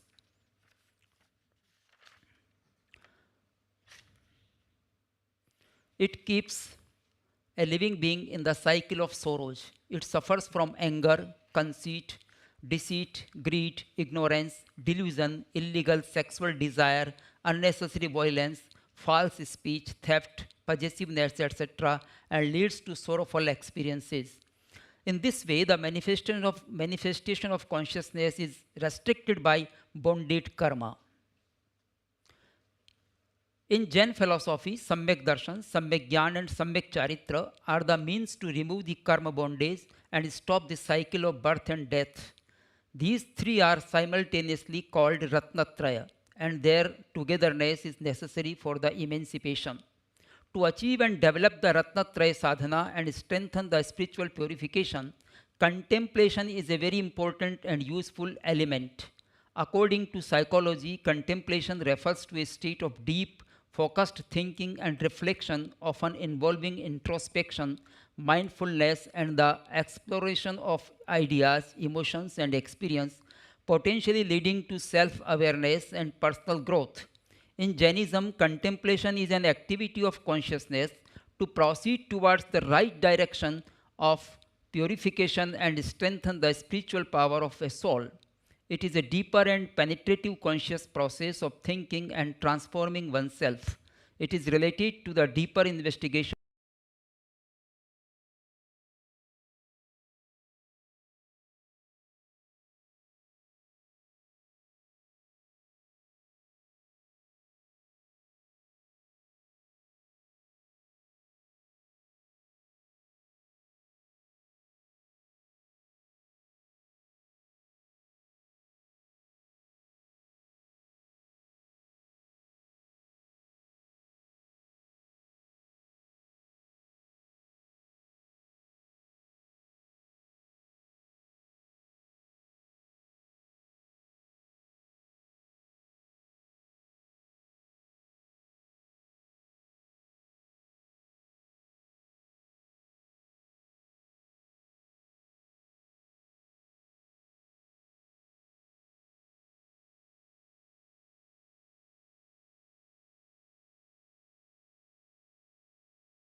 in Buddhism as 4 Brahma Viharas. In Yoga Sutra, also these are mentioned for making the chitta blissful and concentrated. In this way, bhavana is also conducive to spiritual development. Contemplation is found in both bhavana and anupreksha. Both of these require concentration and penetration in thoughts. Somewhere inner visualization of the perfect soul and the momentariness of the worldly objects is also maintained. In this way, contemplation is most important for inner change and progress towards the right path of liberation. Contemplation is very much useful for meditation. Hence, in Jain philosophy, anuprekshas have been considered very important auspicious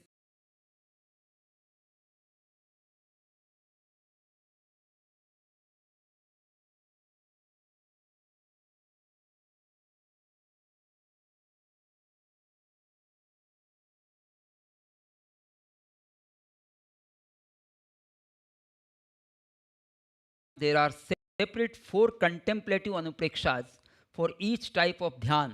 4 anupreksha of dharma dhyan are namely ekatva anupreksha, pondering on loneliness of the self at the time of birth and death and loneliness in the time of experiencing consequences of misdeeds.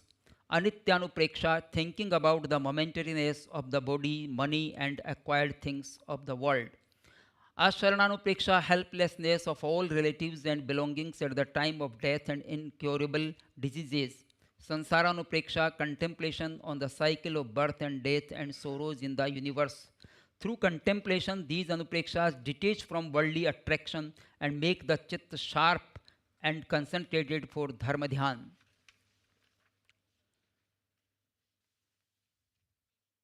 There are 4 types of dharma dhyan as Agya Vichay, Apaya Vichay, Vipak Vichay and Sansthan Vichay.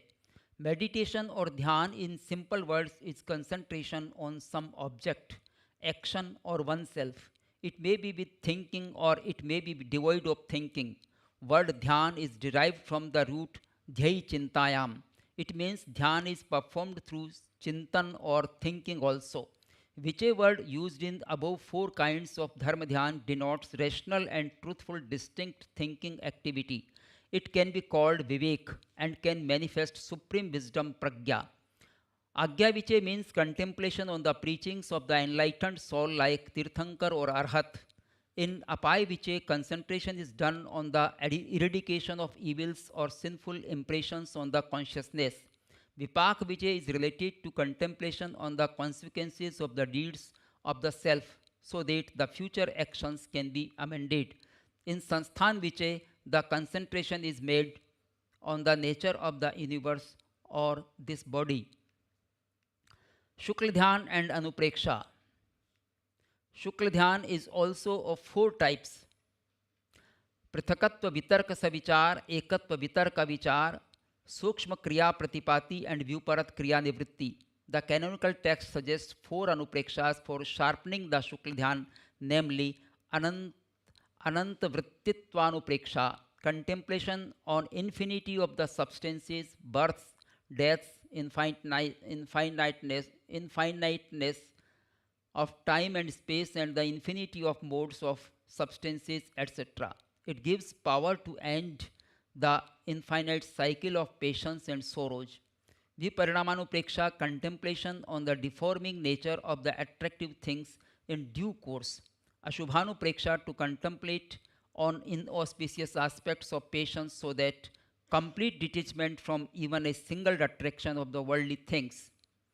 And Apayanupreksha, to contemplate on the remaining defects or faults in the consciousness to remove these completely. In this way, these contemplations are useful in eradicating all passions and delusions. First 2 types of Shukla Dhyan are essential for destruction of delusion of Mohaniya karma. Out of 4 types of Shukla Dhyan, the first 2 are found with Vitark and the last 2 without Vitark. Now 12 Anuprekshas, a brief introduction. I will not discuss all the Anuprekshas now, but only 2, Anityanupreksha and Asharananupreksha. What Agamas say about it. Anityanupreksha, it is important to contemplate about the transitoriness of the body and its every cell, momentariness of life, money, property, relations, etc. IRO, Sutta, yani Acharang, states that this human body is destructive by nature. It is non-eternal, impermanent, perishable and changeable every moment. The enjoyable materials are also non-eternal and perishable, as a drop of dew on the top of a leaf of kush doesn't stay for a long. Likewise, life of a human being is perishable. In the Kartikeyanupreksha, Swami Kartikeya says, Jam kinchi vyuppannam tassavi naso hoi niyamena parinama sarubena vi naya kinchi vi sasayam atti. What is introduced, what is produced or originated will definitely disappear or vanish. It might be the life of mine, family members and relatives. Relation with money, house, gold, diamond, etc. all will vanish. Youthfulness and power like a bubble of water.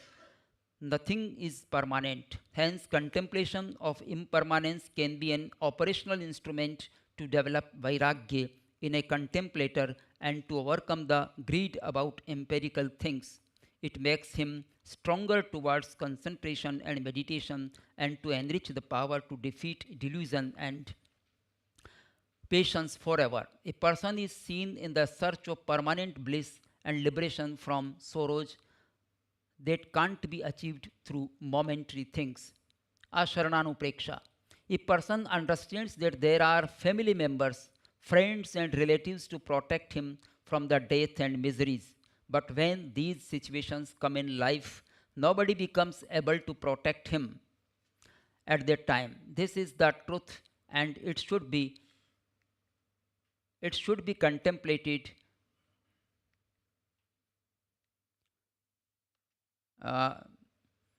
by a human being who wants to get emancipation from sorrows and the cycle of birth and death. Acharang Sutra tells us that neither mother nor father, neither sister nor brother, neither wife,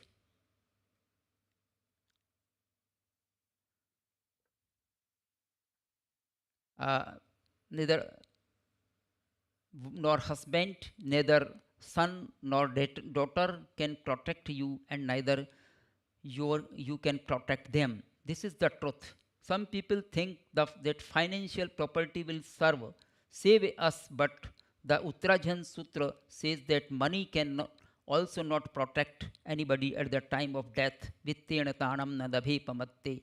Kartikeyanupreksha propounds that when lifespan karma goes to an end, nobody can further expand it. There is a narration of Anathi Muni in the Uttarajan Sutra where he felt incurable pain in eyes and nobody was able to remove this pain. After all, he decided to get initiated into monkshood, and in a night he became free from disease. When he was sitting in meditation, King Shrenik came there and wanted to know the cause of detachment and accepting monkshood in the young age.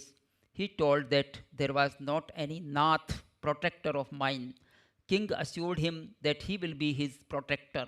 Muni explained that he was having everything including richness, mother, father, wife, etc. in the household life, but nobody was able to remove my pain. Hence you are also not a protector for me. This is an example of contemplation.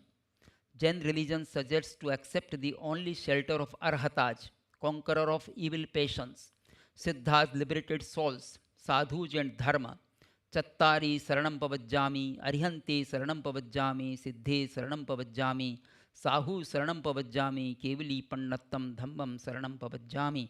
This fourfold shelter can lead the path to eternal liberation.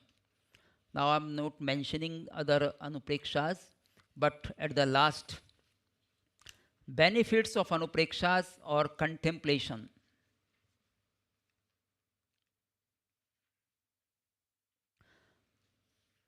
Number 1, stoppage of karma inflow and shedding of karma. In the Tattvartha Sutra, the Anupreksha has been considered as a means of samvar, stoppage of karma inflow, whereas in the Uttaradhyan Sutra, it has been considered as a means of nirjara, shading of karma, and relaxing the intensity and fusion period of karma bondage. In the Uttaradhyan Sutta, Gautam Ganadhar asks Tirthankar Mahavir, what is the benefit of anupreksha? Tirthankar Mahavir replied, among the 8 karmas, karma bondage, intensity of 7 karmas except Ayushya karma gets relaxed. The time span of the fusion of karma bondage becomes lesser, and the higher intensity of their fusion also comes down. The cycle of birth and death becomes limited. In this way, anupreksha or contemplation is powerful in shedding the karma bondage. This is a big achievement of contemplation. A practitioner can feel detached from the worldly attraction and can strengthen his spiritual empowerment to achieve the goal of liberation. Number 3, contemplation is a powerful instrument for spiritual transformation and progress of a sadhak. He can transform himself for the tensionless and blissful life. 4th, contemplation is helpful to know the truth and to develop wisdom as a guiding force for spiritual purification. Number 5th, detachment of sadhak even from a single attraction to the empirical world of allurements becomes possible. A sadhak becomes stronger in his spiritual journey. Better concentration and meditation becomes easier. In brief, we can say that contemplation leads the path to purification of consciousness. Anupreksha transforms a person a step ahead towards understanding the truth and achieving emancipation. Contemplation can be applied for every spiritual practice to make it more powerful. Thank you to everyone.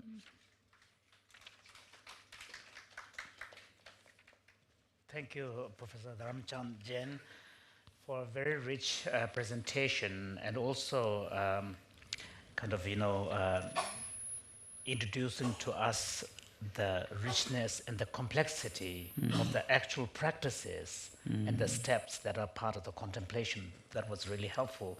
I hope at some point you will take the time to chart them out so that there might be ways in which we can see the which list belongs to what category, so that it'll be easier for us to also see the relationship. So that is my request. So we will open to question. We have about just over 5 minutes.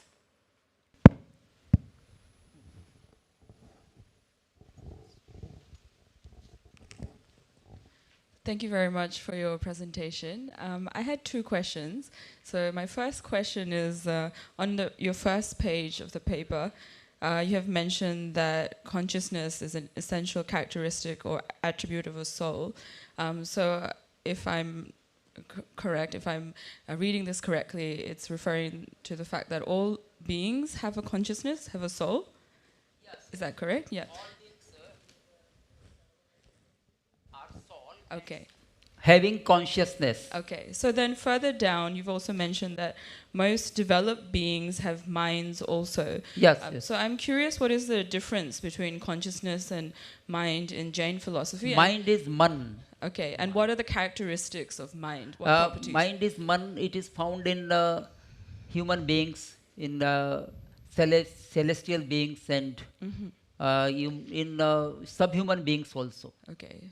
So is it kind of like the thinking power? Yes. Power. Okay. It expressed as thinking power. And my second question was a little bit further down. You mentioned about how in Jain philosophy there is a difference in how a soul is eternal from the substantial point of view, and it's changing every moment if we look at it from a time perspective. I'm curious about how it's described to be eternal, because when we look at the consciousness from a Buddhist perspective, we also talk about it being beginningless and endless. So I'm curious if here eternal, is that what it means, or is there a different meaning to what you mean by eternal? Yes, in Buddhism there is a difference of propounding aspect. They propound it in a santan. It is continually changing new production is coming and the old is disappearing.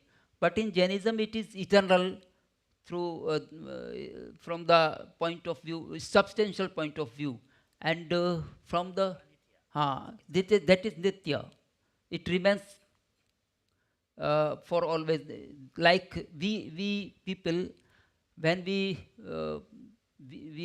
when we passed class 10th, and then after education we did MA, then PhD.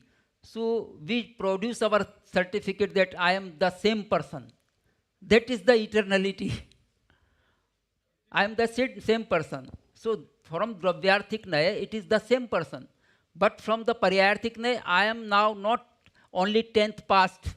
I have PhD, and I am at the age of 55 or 60. So I'm changing every moment. It proves that I'm changing also. So from 2 points of view, Jainas explain that we are eternal and we are changing every moment. This soul goes into another yonis also, another gatis also, after death, due to karmas, bonded karmas. So I am having what karmas I am having, according to that I find another yoni. No. After Kaivalya it stops. Yes. It is an end. When a person gets destruction of moha karma, delusion, then in that yoni of human being, it is possible in human being only in human beings. So after destruction of moha karma, he gets keval gyan also, and after destruction of 4 karmas, he can live for a period of some years, up to lifespan, Ayushya karma. So after destruction of Ayushya karma, all karmas are disappeared, and he doesn't take new birth now. Rebirth system is stopped. No, only for both. So we can say, from the point of view Shvetambaraj accept that all human beings, maybe female, male, or another way, all can get emancipation. Okay. I have a doubt. You mentioned about this Dravya Arthika Yes. and the Prayaya Arthika. Yes, 2 And Nyayas. you mentioned that this Dravya Arthika, which is substantial soul, Yes. which is eternal. So through positive practices, can you make some impact or bring about some change on this permanent soul, or is it hopeless? No. It is an explanation. It is an explanation of soul. So what is soul? We can see it from 2 points of view. Okay. It is knowing. It is a style of knowing and the style of telling, explaining also. So when we know anything, that what is this? So this is Pudgal from the substantial point of view. Dravyarthik Nyaya. From the Dravyarthik Nyaya, it is Pudgal. Pudgal means it is having Varna Gandha Rasa Sparsh, and it is a substance. In Jain philosophy, Pudgal is not Jeev, it is Ajeev. Okay, my second. But from the point of modes, it is mobile. Yes. Because we have another presentation. From the point of modes, Paryarthik Nyaya, it is mobile. But from the point of view, Pudgal, it is Pudgal. Okay, thank you very much. It's been a very rich session already. So we have one more presentation from Geshe Thapkela. Thank you so much. Thank you for the speakers.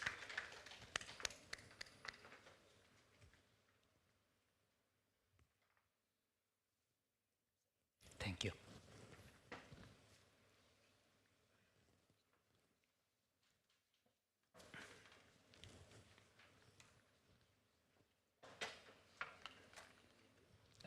Thank you. Yeah, I think you can leave. Yeah, because he has a presentation. I'm going to stay here. Yeah. Try presentation PowerPoint. Yeah. Okay.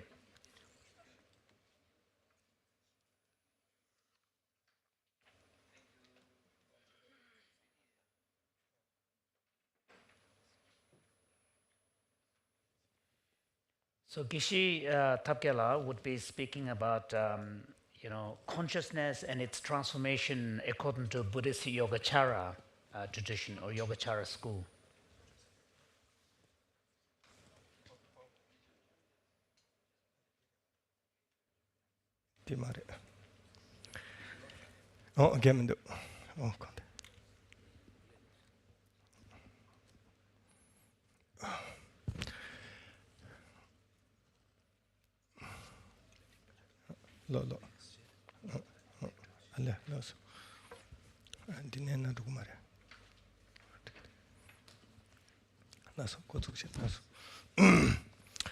Tashi to all, and with the most respect to and greeting to all. It's very hard to speak to in the group of esteemed scholar, all of them, and there seems like I'm the less educated people to speaking about here.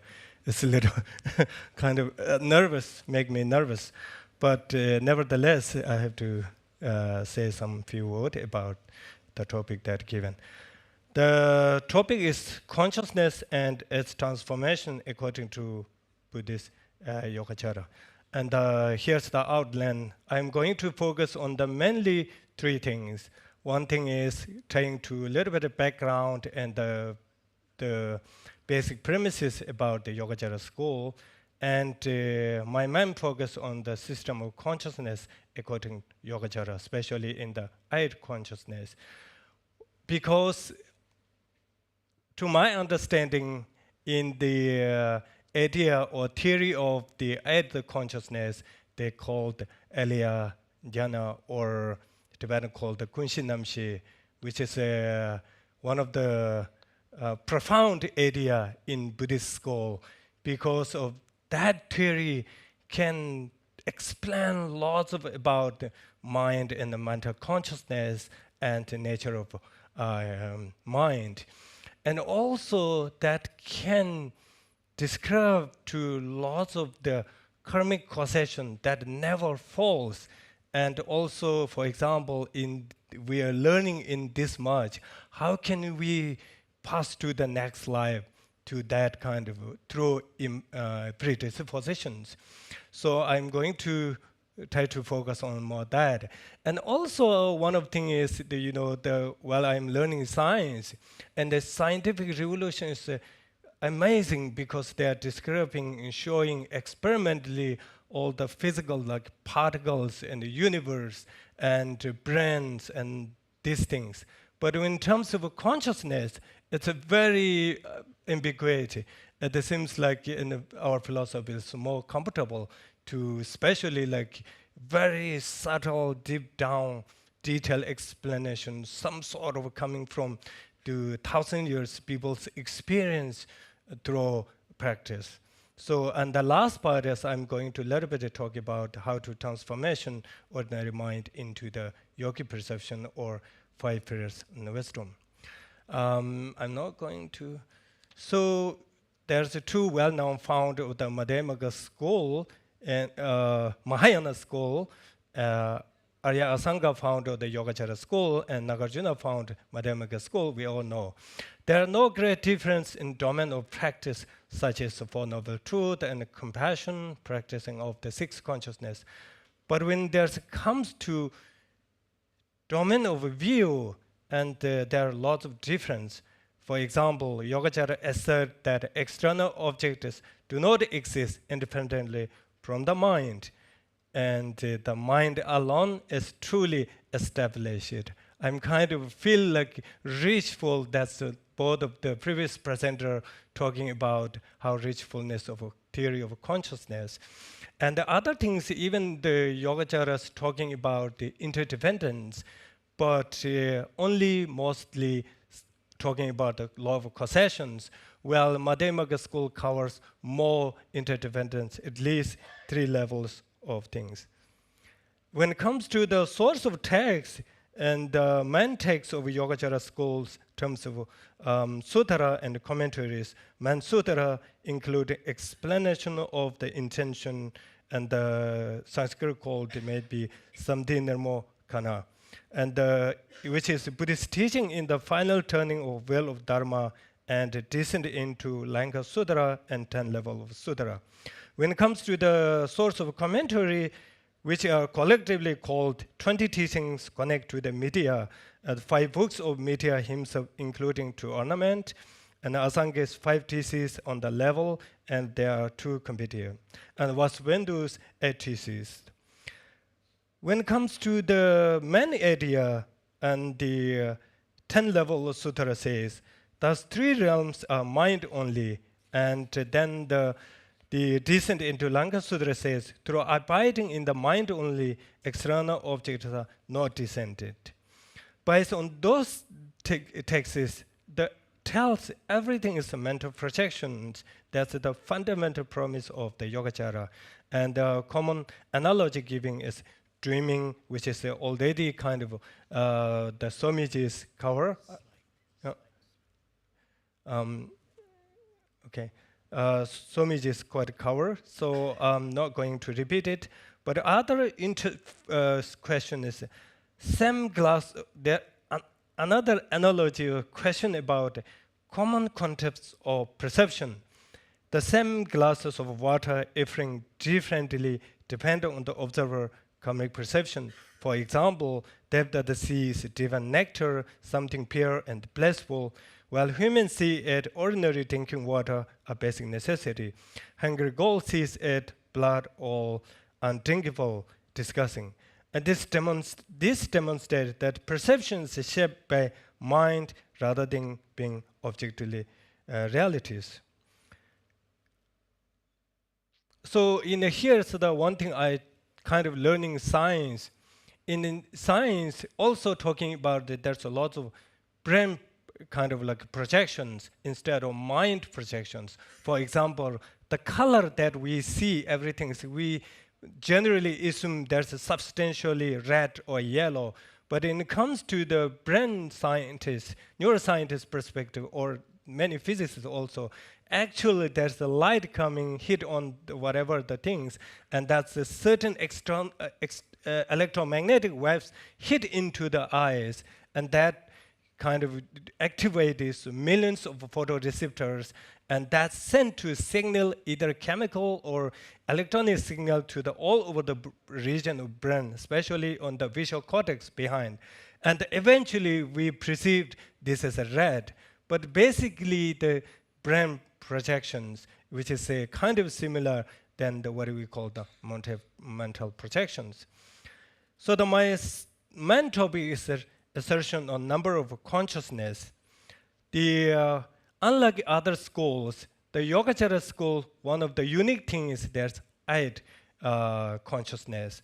There's a 5 sensory consciousness, of course, and the mental consciousness, and then affective mental consciousness, and the foundation mental consciousness, which I'm going to mainly focus on that. A crucial assumption behind the statement Asanga in the Vasubandhu that all phenomena are mind only is their acceptance of the foundation consciousness.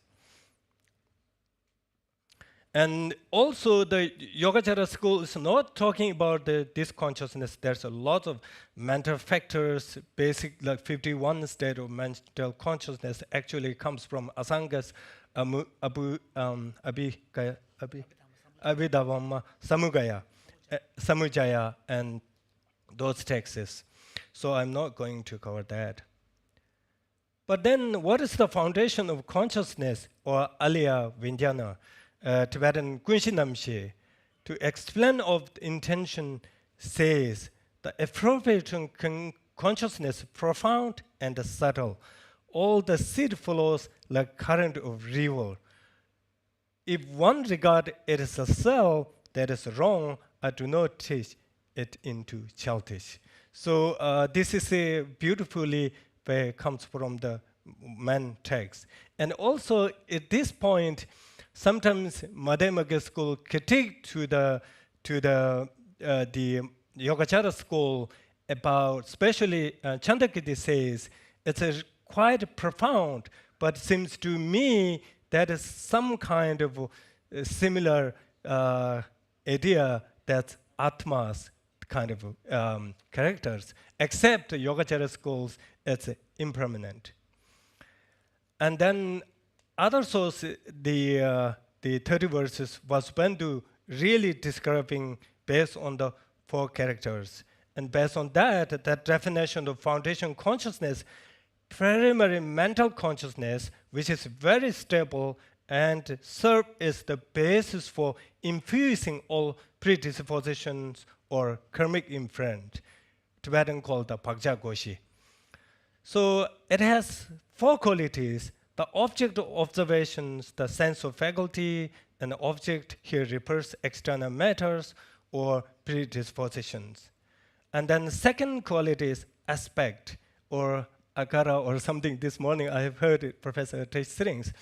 So although both the sense of faculty and object appear to it, it does not ascertain to them, which means the foundation consciousness itself is not kind of aware of the whatever the objective of observation of that. And then for this third, this what's the company it is? The foundation consciousness along with the only omnipresent or 5 mental consciousness, not more than that. Always stick with the 5. There's lots of reasons maybe I'll discuss in the discussions. And its nature, unobstructed and neutrals. So then comes to here's why we need to the foundation consciousness, how to prove it. In general, many reasons that can prove the existence of the foundation consciousness. According to Asanga's text, compendium of the assertment, there are 8 of them, but I will focus on the first and fourth. The first reason is if the foundation consciousness did not exist, taking on a new body would be impossible.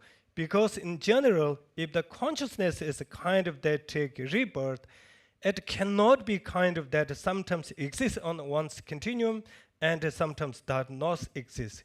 It must have all qualities such as operating uninterrupted from the moment of conceptual until death. Basically need to be constant. And since the 6th and other schools like Madhyamaka school says that can do the mental consciousness, but in here's the more says about since the 6th collection consciousness do not have all those qualities, such as I consciousness are coarse and their continuity is not stable. Therefore, they are not suitable for rebirth. So we need foundation consciousness. Moreover, 6 collective consciousness do not exist at the last moment of dying, conception, during the deep sleep, and deep coma. Therefore, they cannot serve as the basis for the infusing of the predispositions. And for the reasons, for the 6th collection of consciousness, non-virtue arise after virtues, virtue arise after non-virtues. One is even for a long time and then arises some other times. It is continuity is unstated. Thus, only the foundation consciousness is the foundation for the infusing predispositions. I'm going to describe more about the predispositions. So if there's no foundation consciousness, there would be no foundation for infusing the seed of the such things, virtues and non-virtues. And so even the seed would be not exist. Therefore, sometimes called the storehouse consciousness. It's like vast ocean that contains all parts of the experience and karma which later manifest our current experience. So here's the one unique or one of the important ideas, what is the predisposition? Sometimes translate karmic imprint. And I think vasanas and Tibetan called the pakcha. And what is the predisposition, how it infuse? regard of the action, whether benefit or harm, induced immediately. The potential is stored in the mind. Therefore, the potency that is placed by the mind power to subsequently produce mind that is similar to that to mind that produce again. It as well as a power to produce an effect that is different from the mind. For example, fragrance of the incense remain in the incense vase even when there's no incense in it. Therefore, predisposition is potency that is disposed in the foundation of consciousness, the basis of infusing the seven collective consciousness, that infused together with what accompany them, subsequently produce a similar version of themselves when they are beginning to cease. It also refers to any capacity that will produce such things fruition effect. There are the few more important points. Predisposition infused or deposited onto the foundation consciousness. The analogy is like pouring oil onto the sand or stamping on cell on paper. Predisposition is a non-associated compositional factor among the division of things, saying it's neither mind or nor physical form. It is neutral.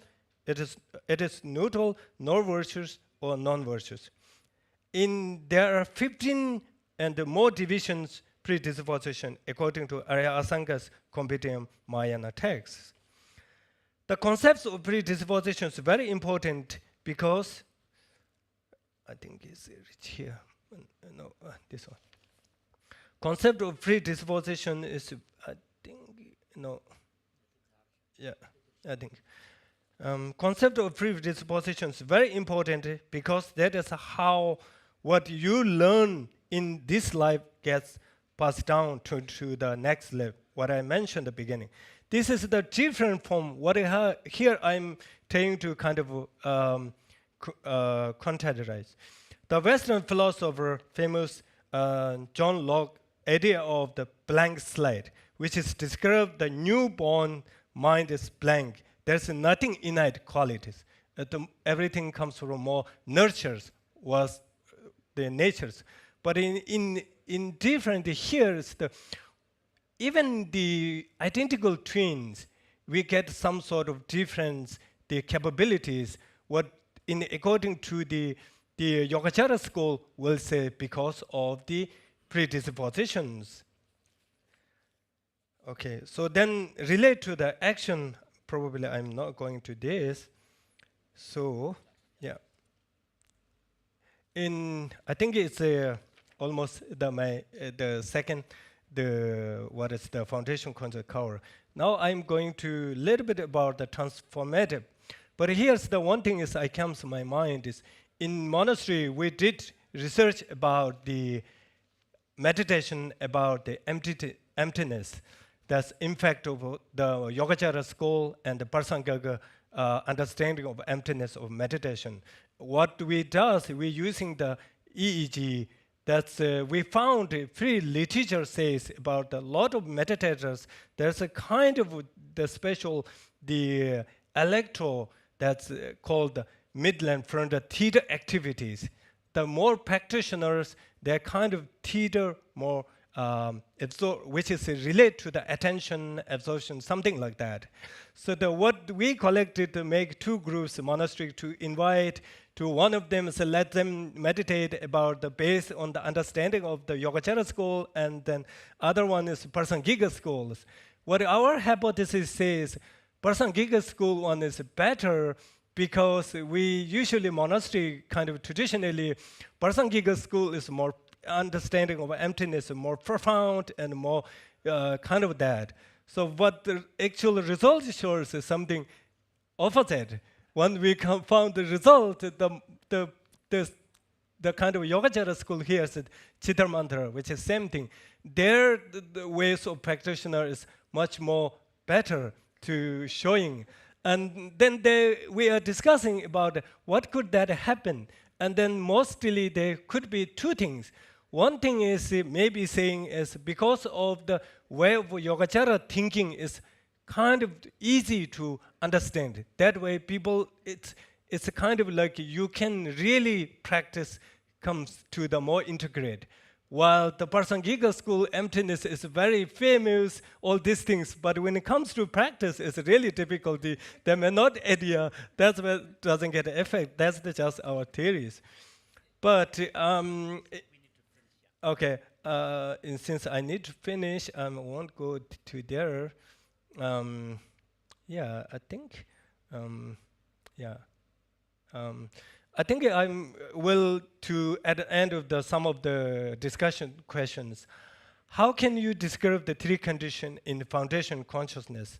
Are there any self-reflection mind, which called the rangri? Or this morning I seen the professor, the Tsering use some of the names. But anyway, with the foundation consciousness, whether there's foundation consciousness, it's this because of the according to the company. There exists only 5 mental factors. Seems like there is no self-reflection mind with that.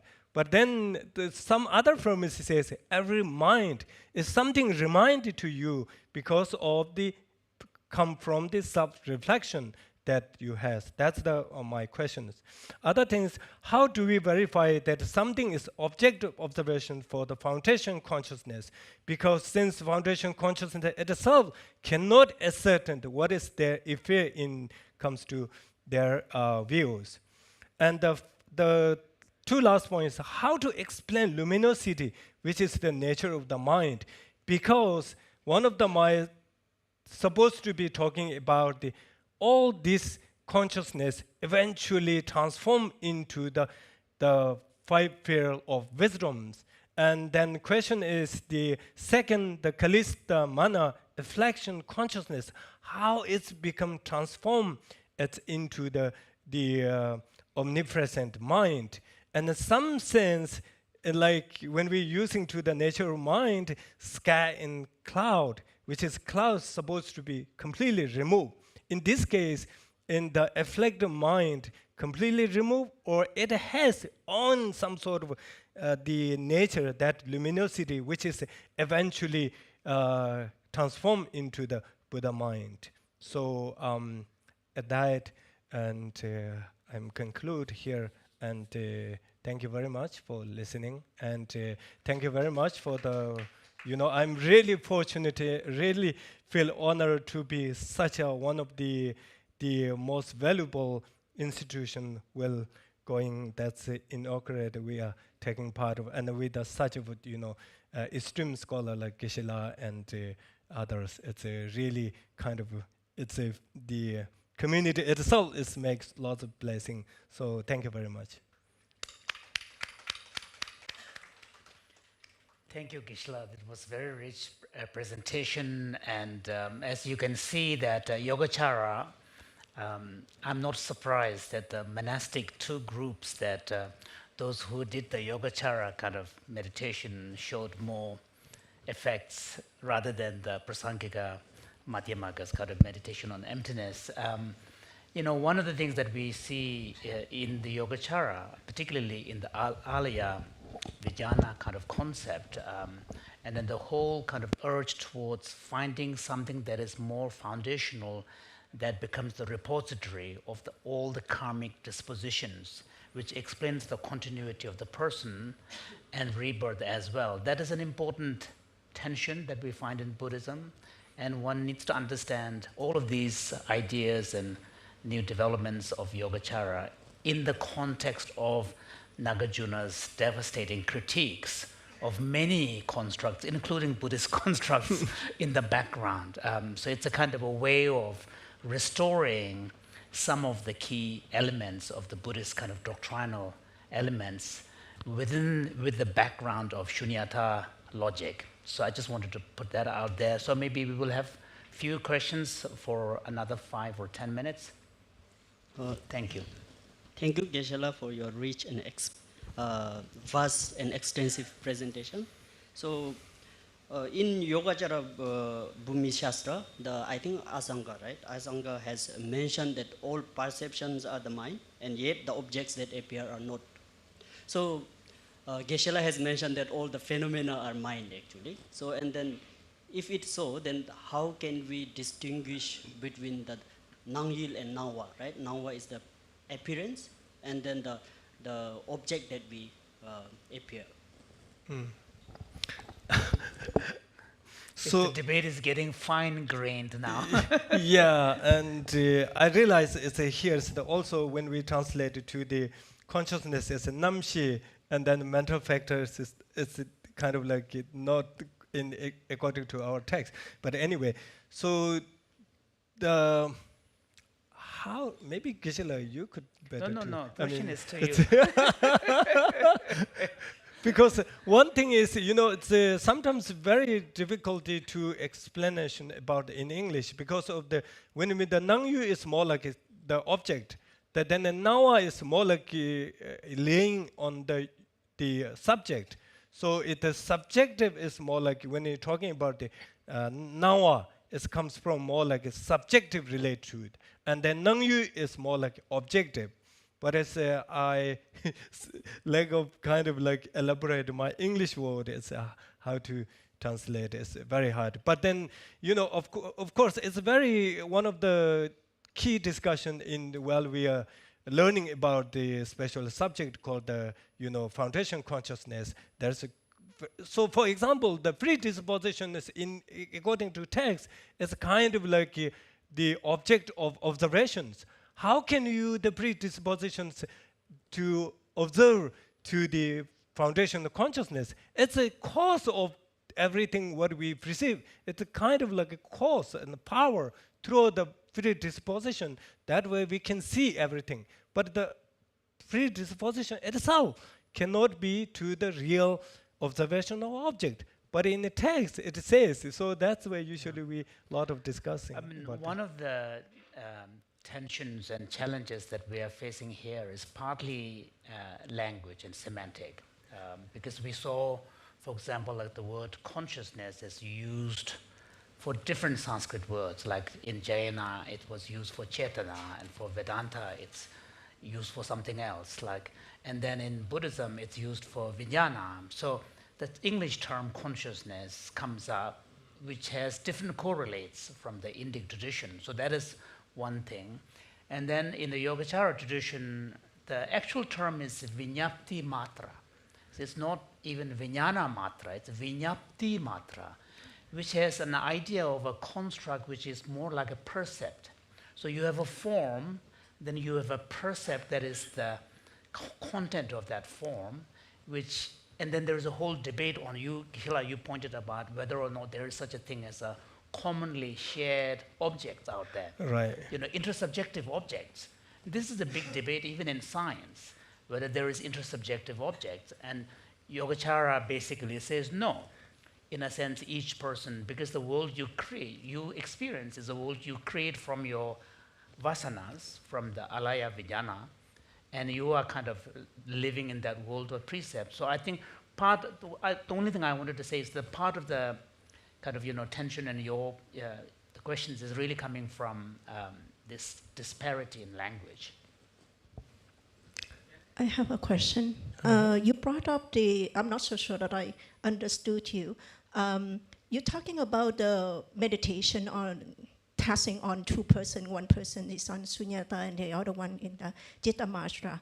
And then something differences that found in the brain. What is that? No, the different result, the midland frontal theta's, theta waves.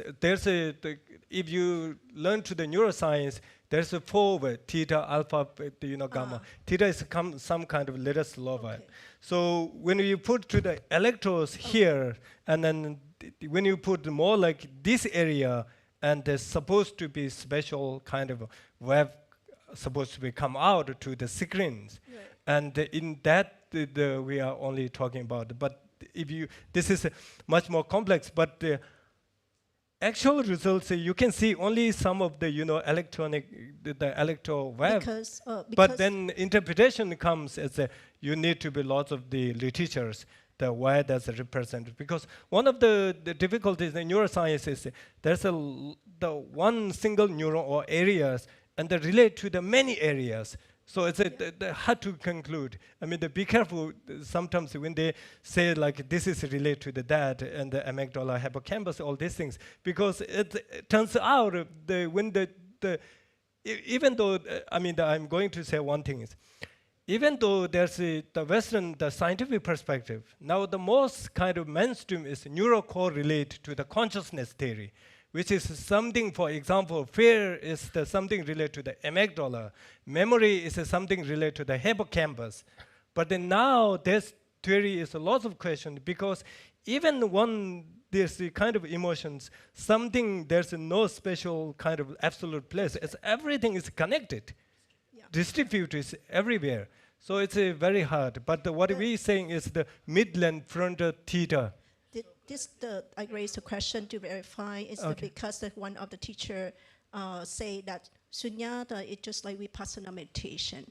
And because I joined 4 kind of vipassana satipatthana in Myanmar. And I'm not so sure that I agree with that, because sunyata, you're going to dissect a lot, right? In such a profound and detail. So then when I relate it back to science and neurology, like alpha wave is the wave that when you do the meditation, you're going to increase the alpha wave. And then if you reduce the thinking and analyzing, then you're going to reduce the beta.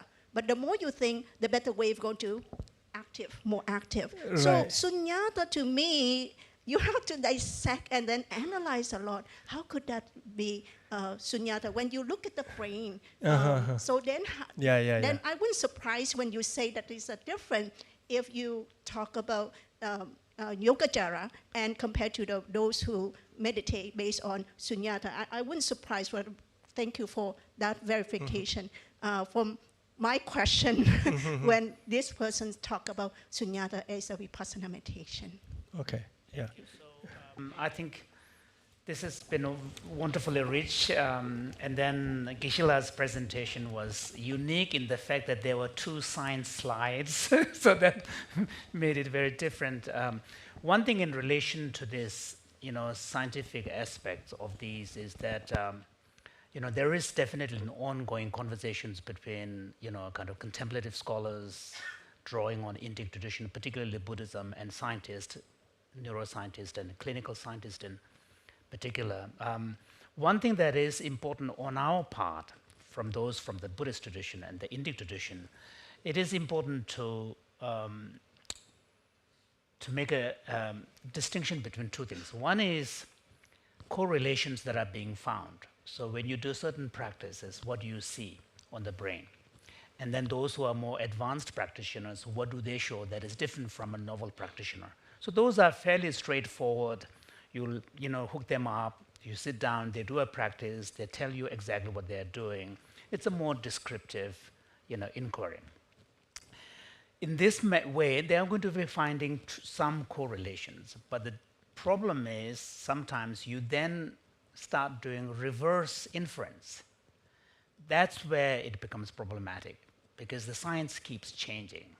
And then just as Geshe Tapkela pointed out, even though in the early days there was an urge to find localizations of fear and emotion and this and that, but now they're changing this. They're basically saying, it's more complicated than that, because activities are distributed across the whole brain, and it's more like a kind of an approximation of a greater activity in certain areas.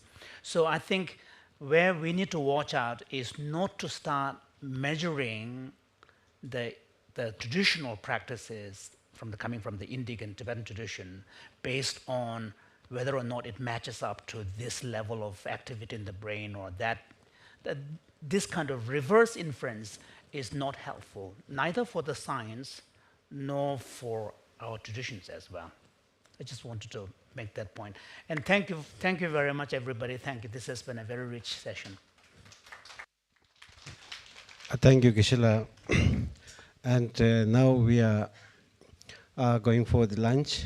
And the lunch, we are having the lunch.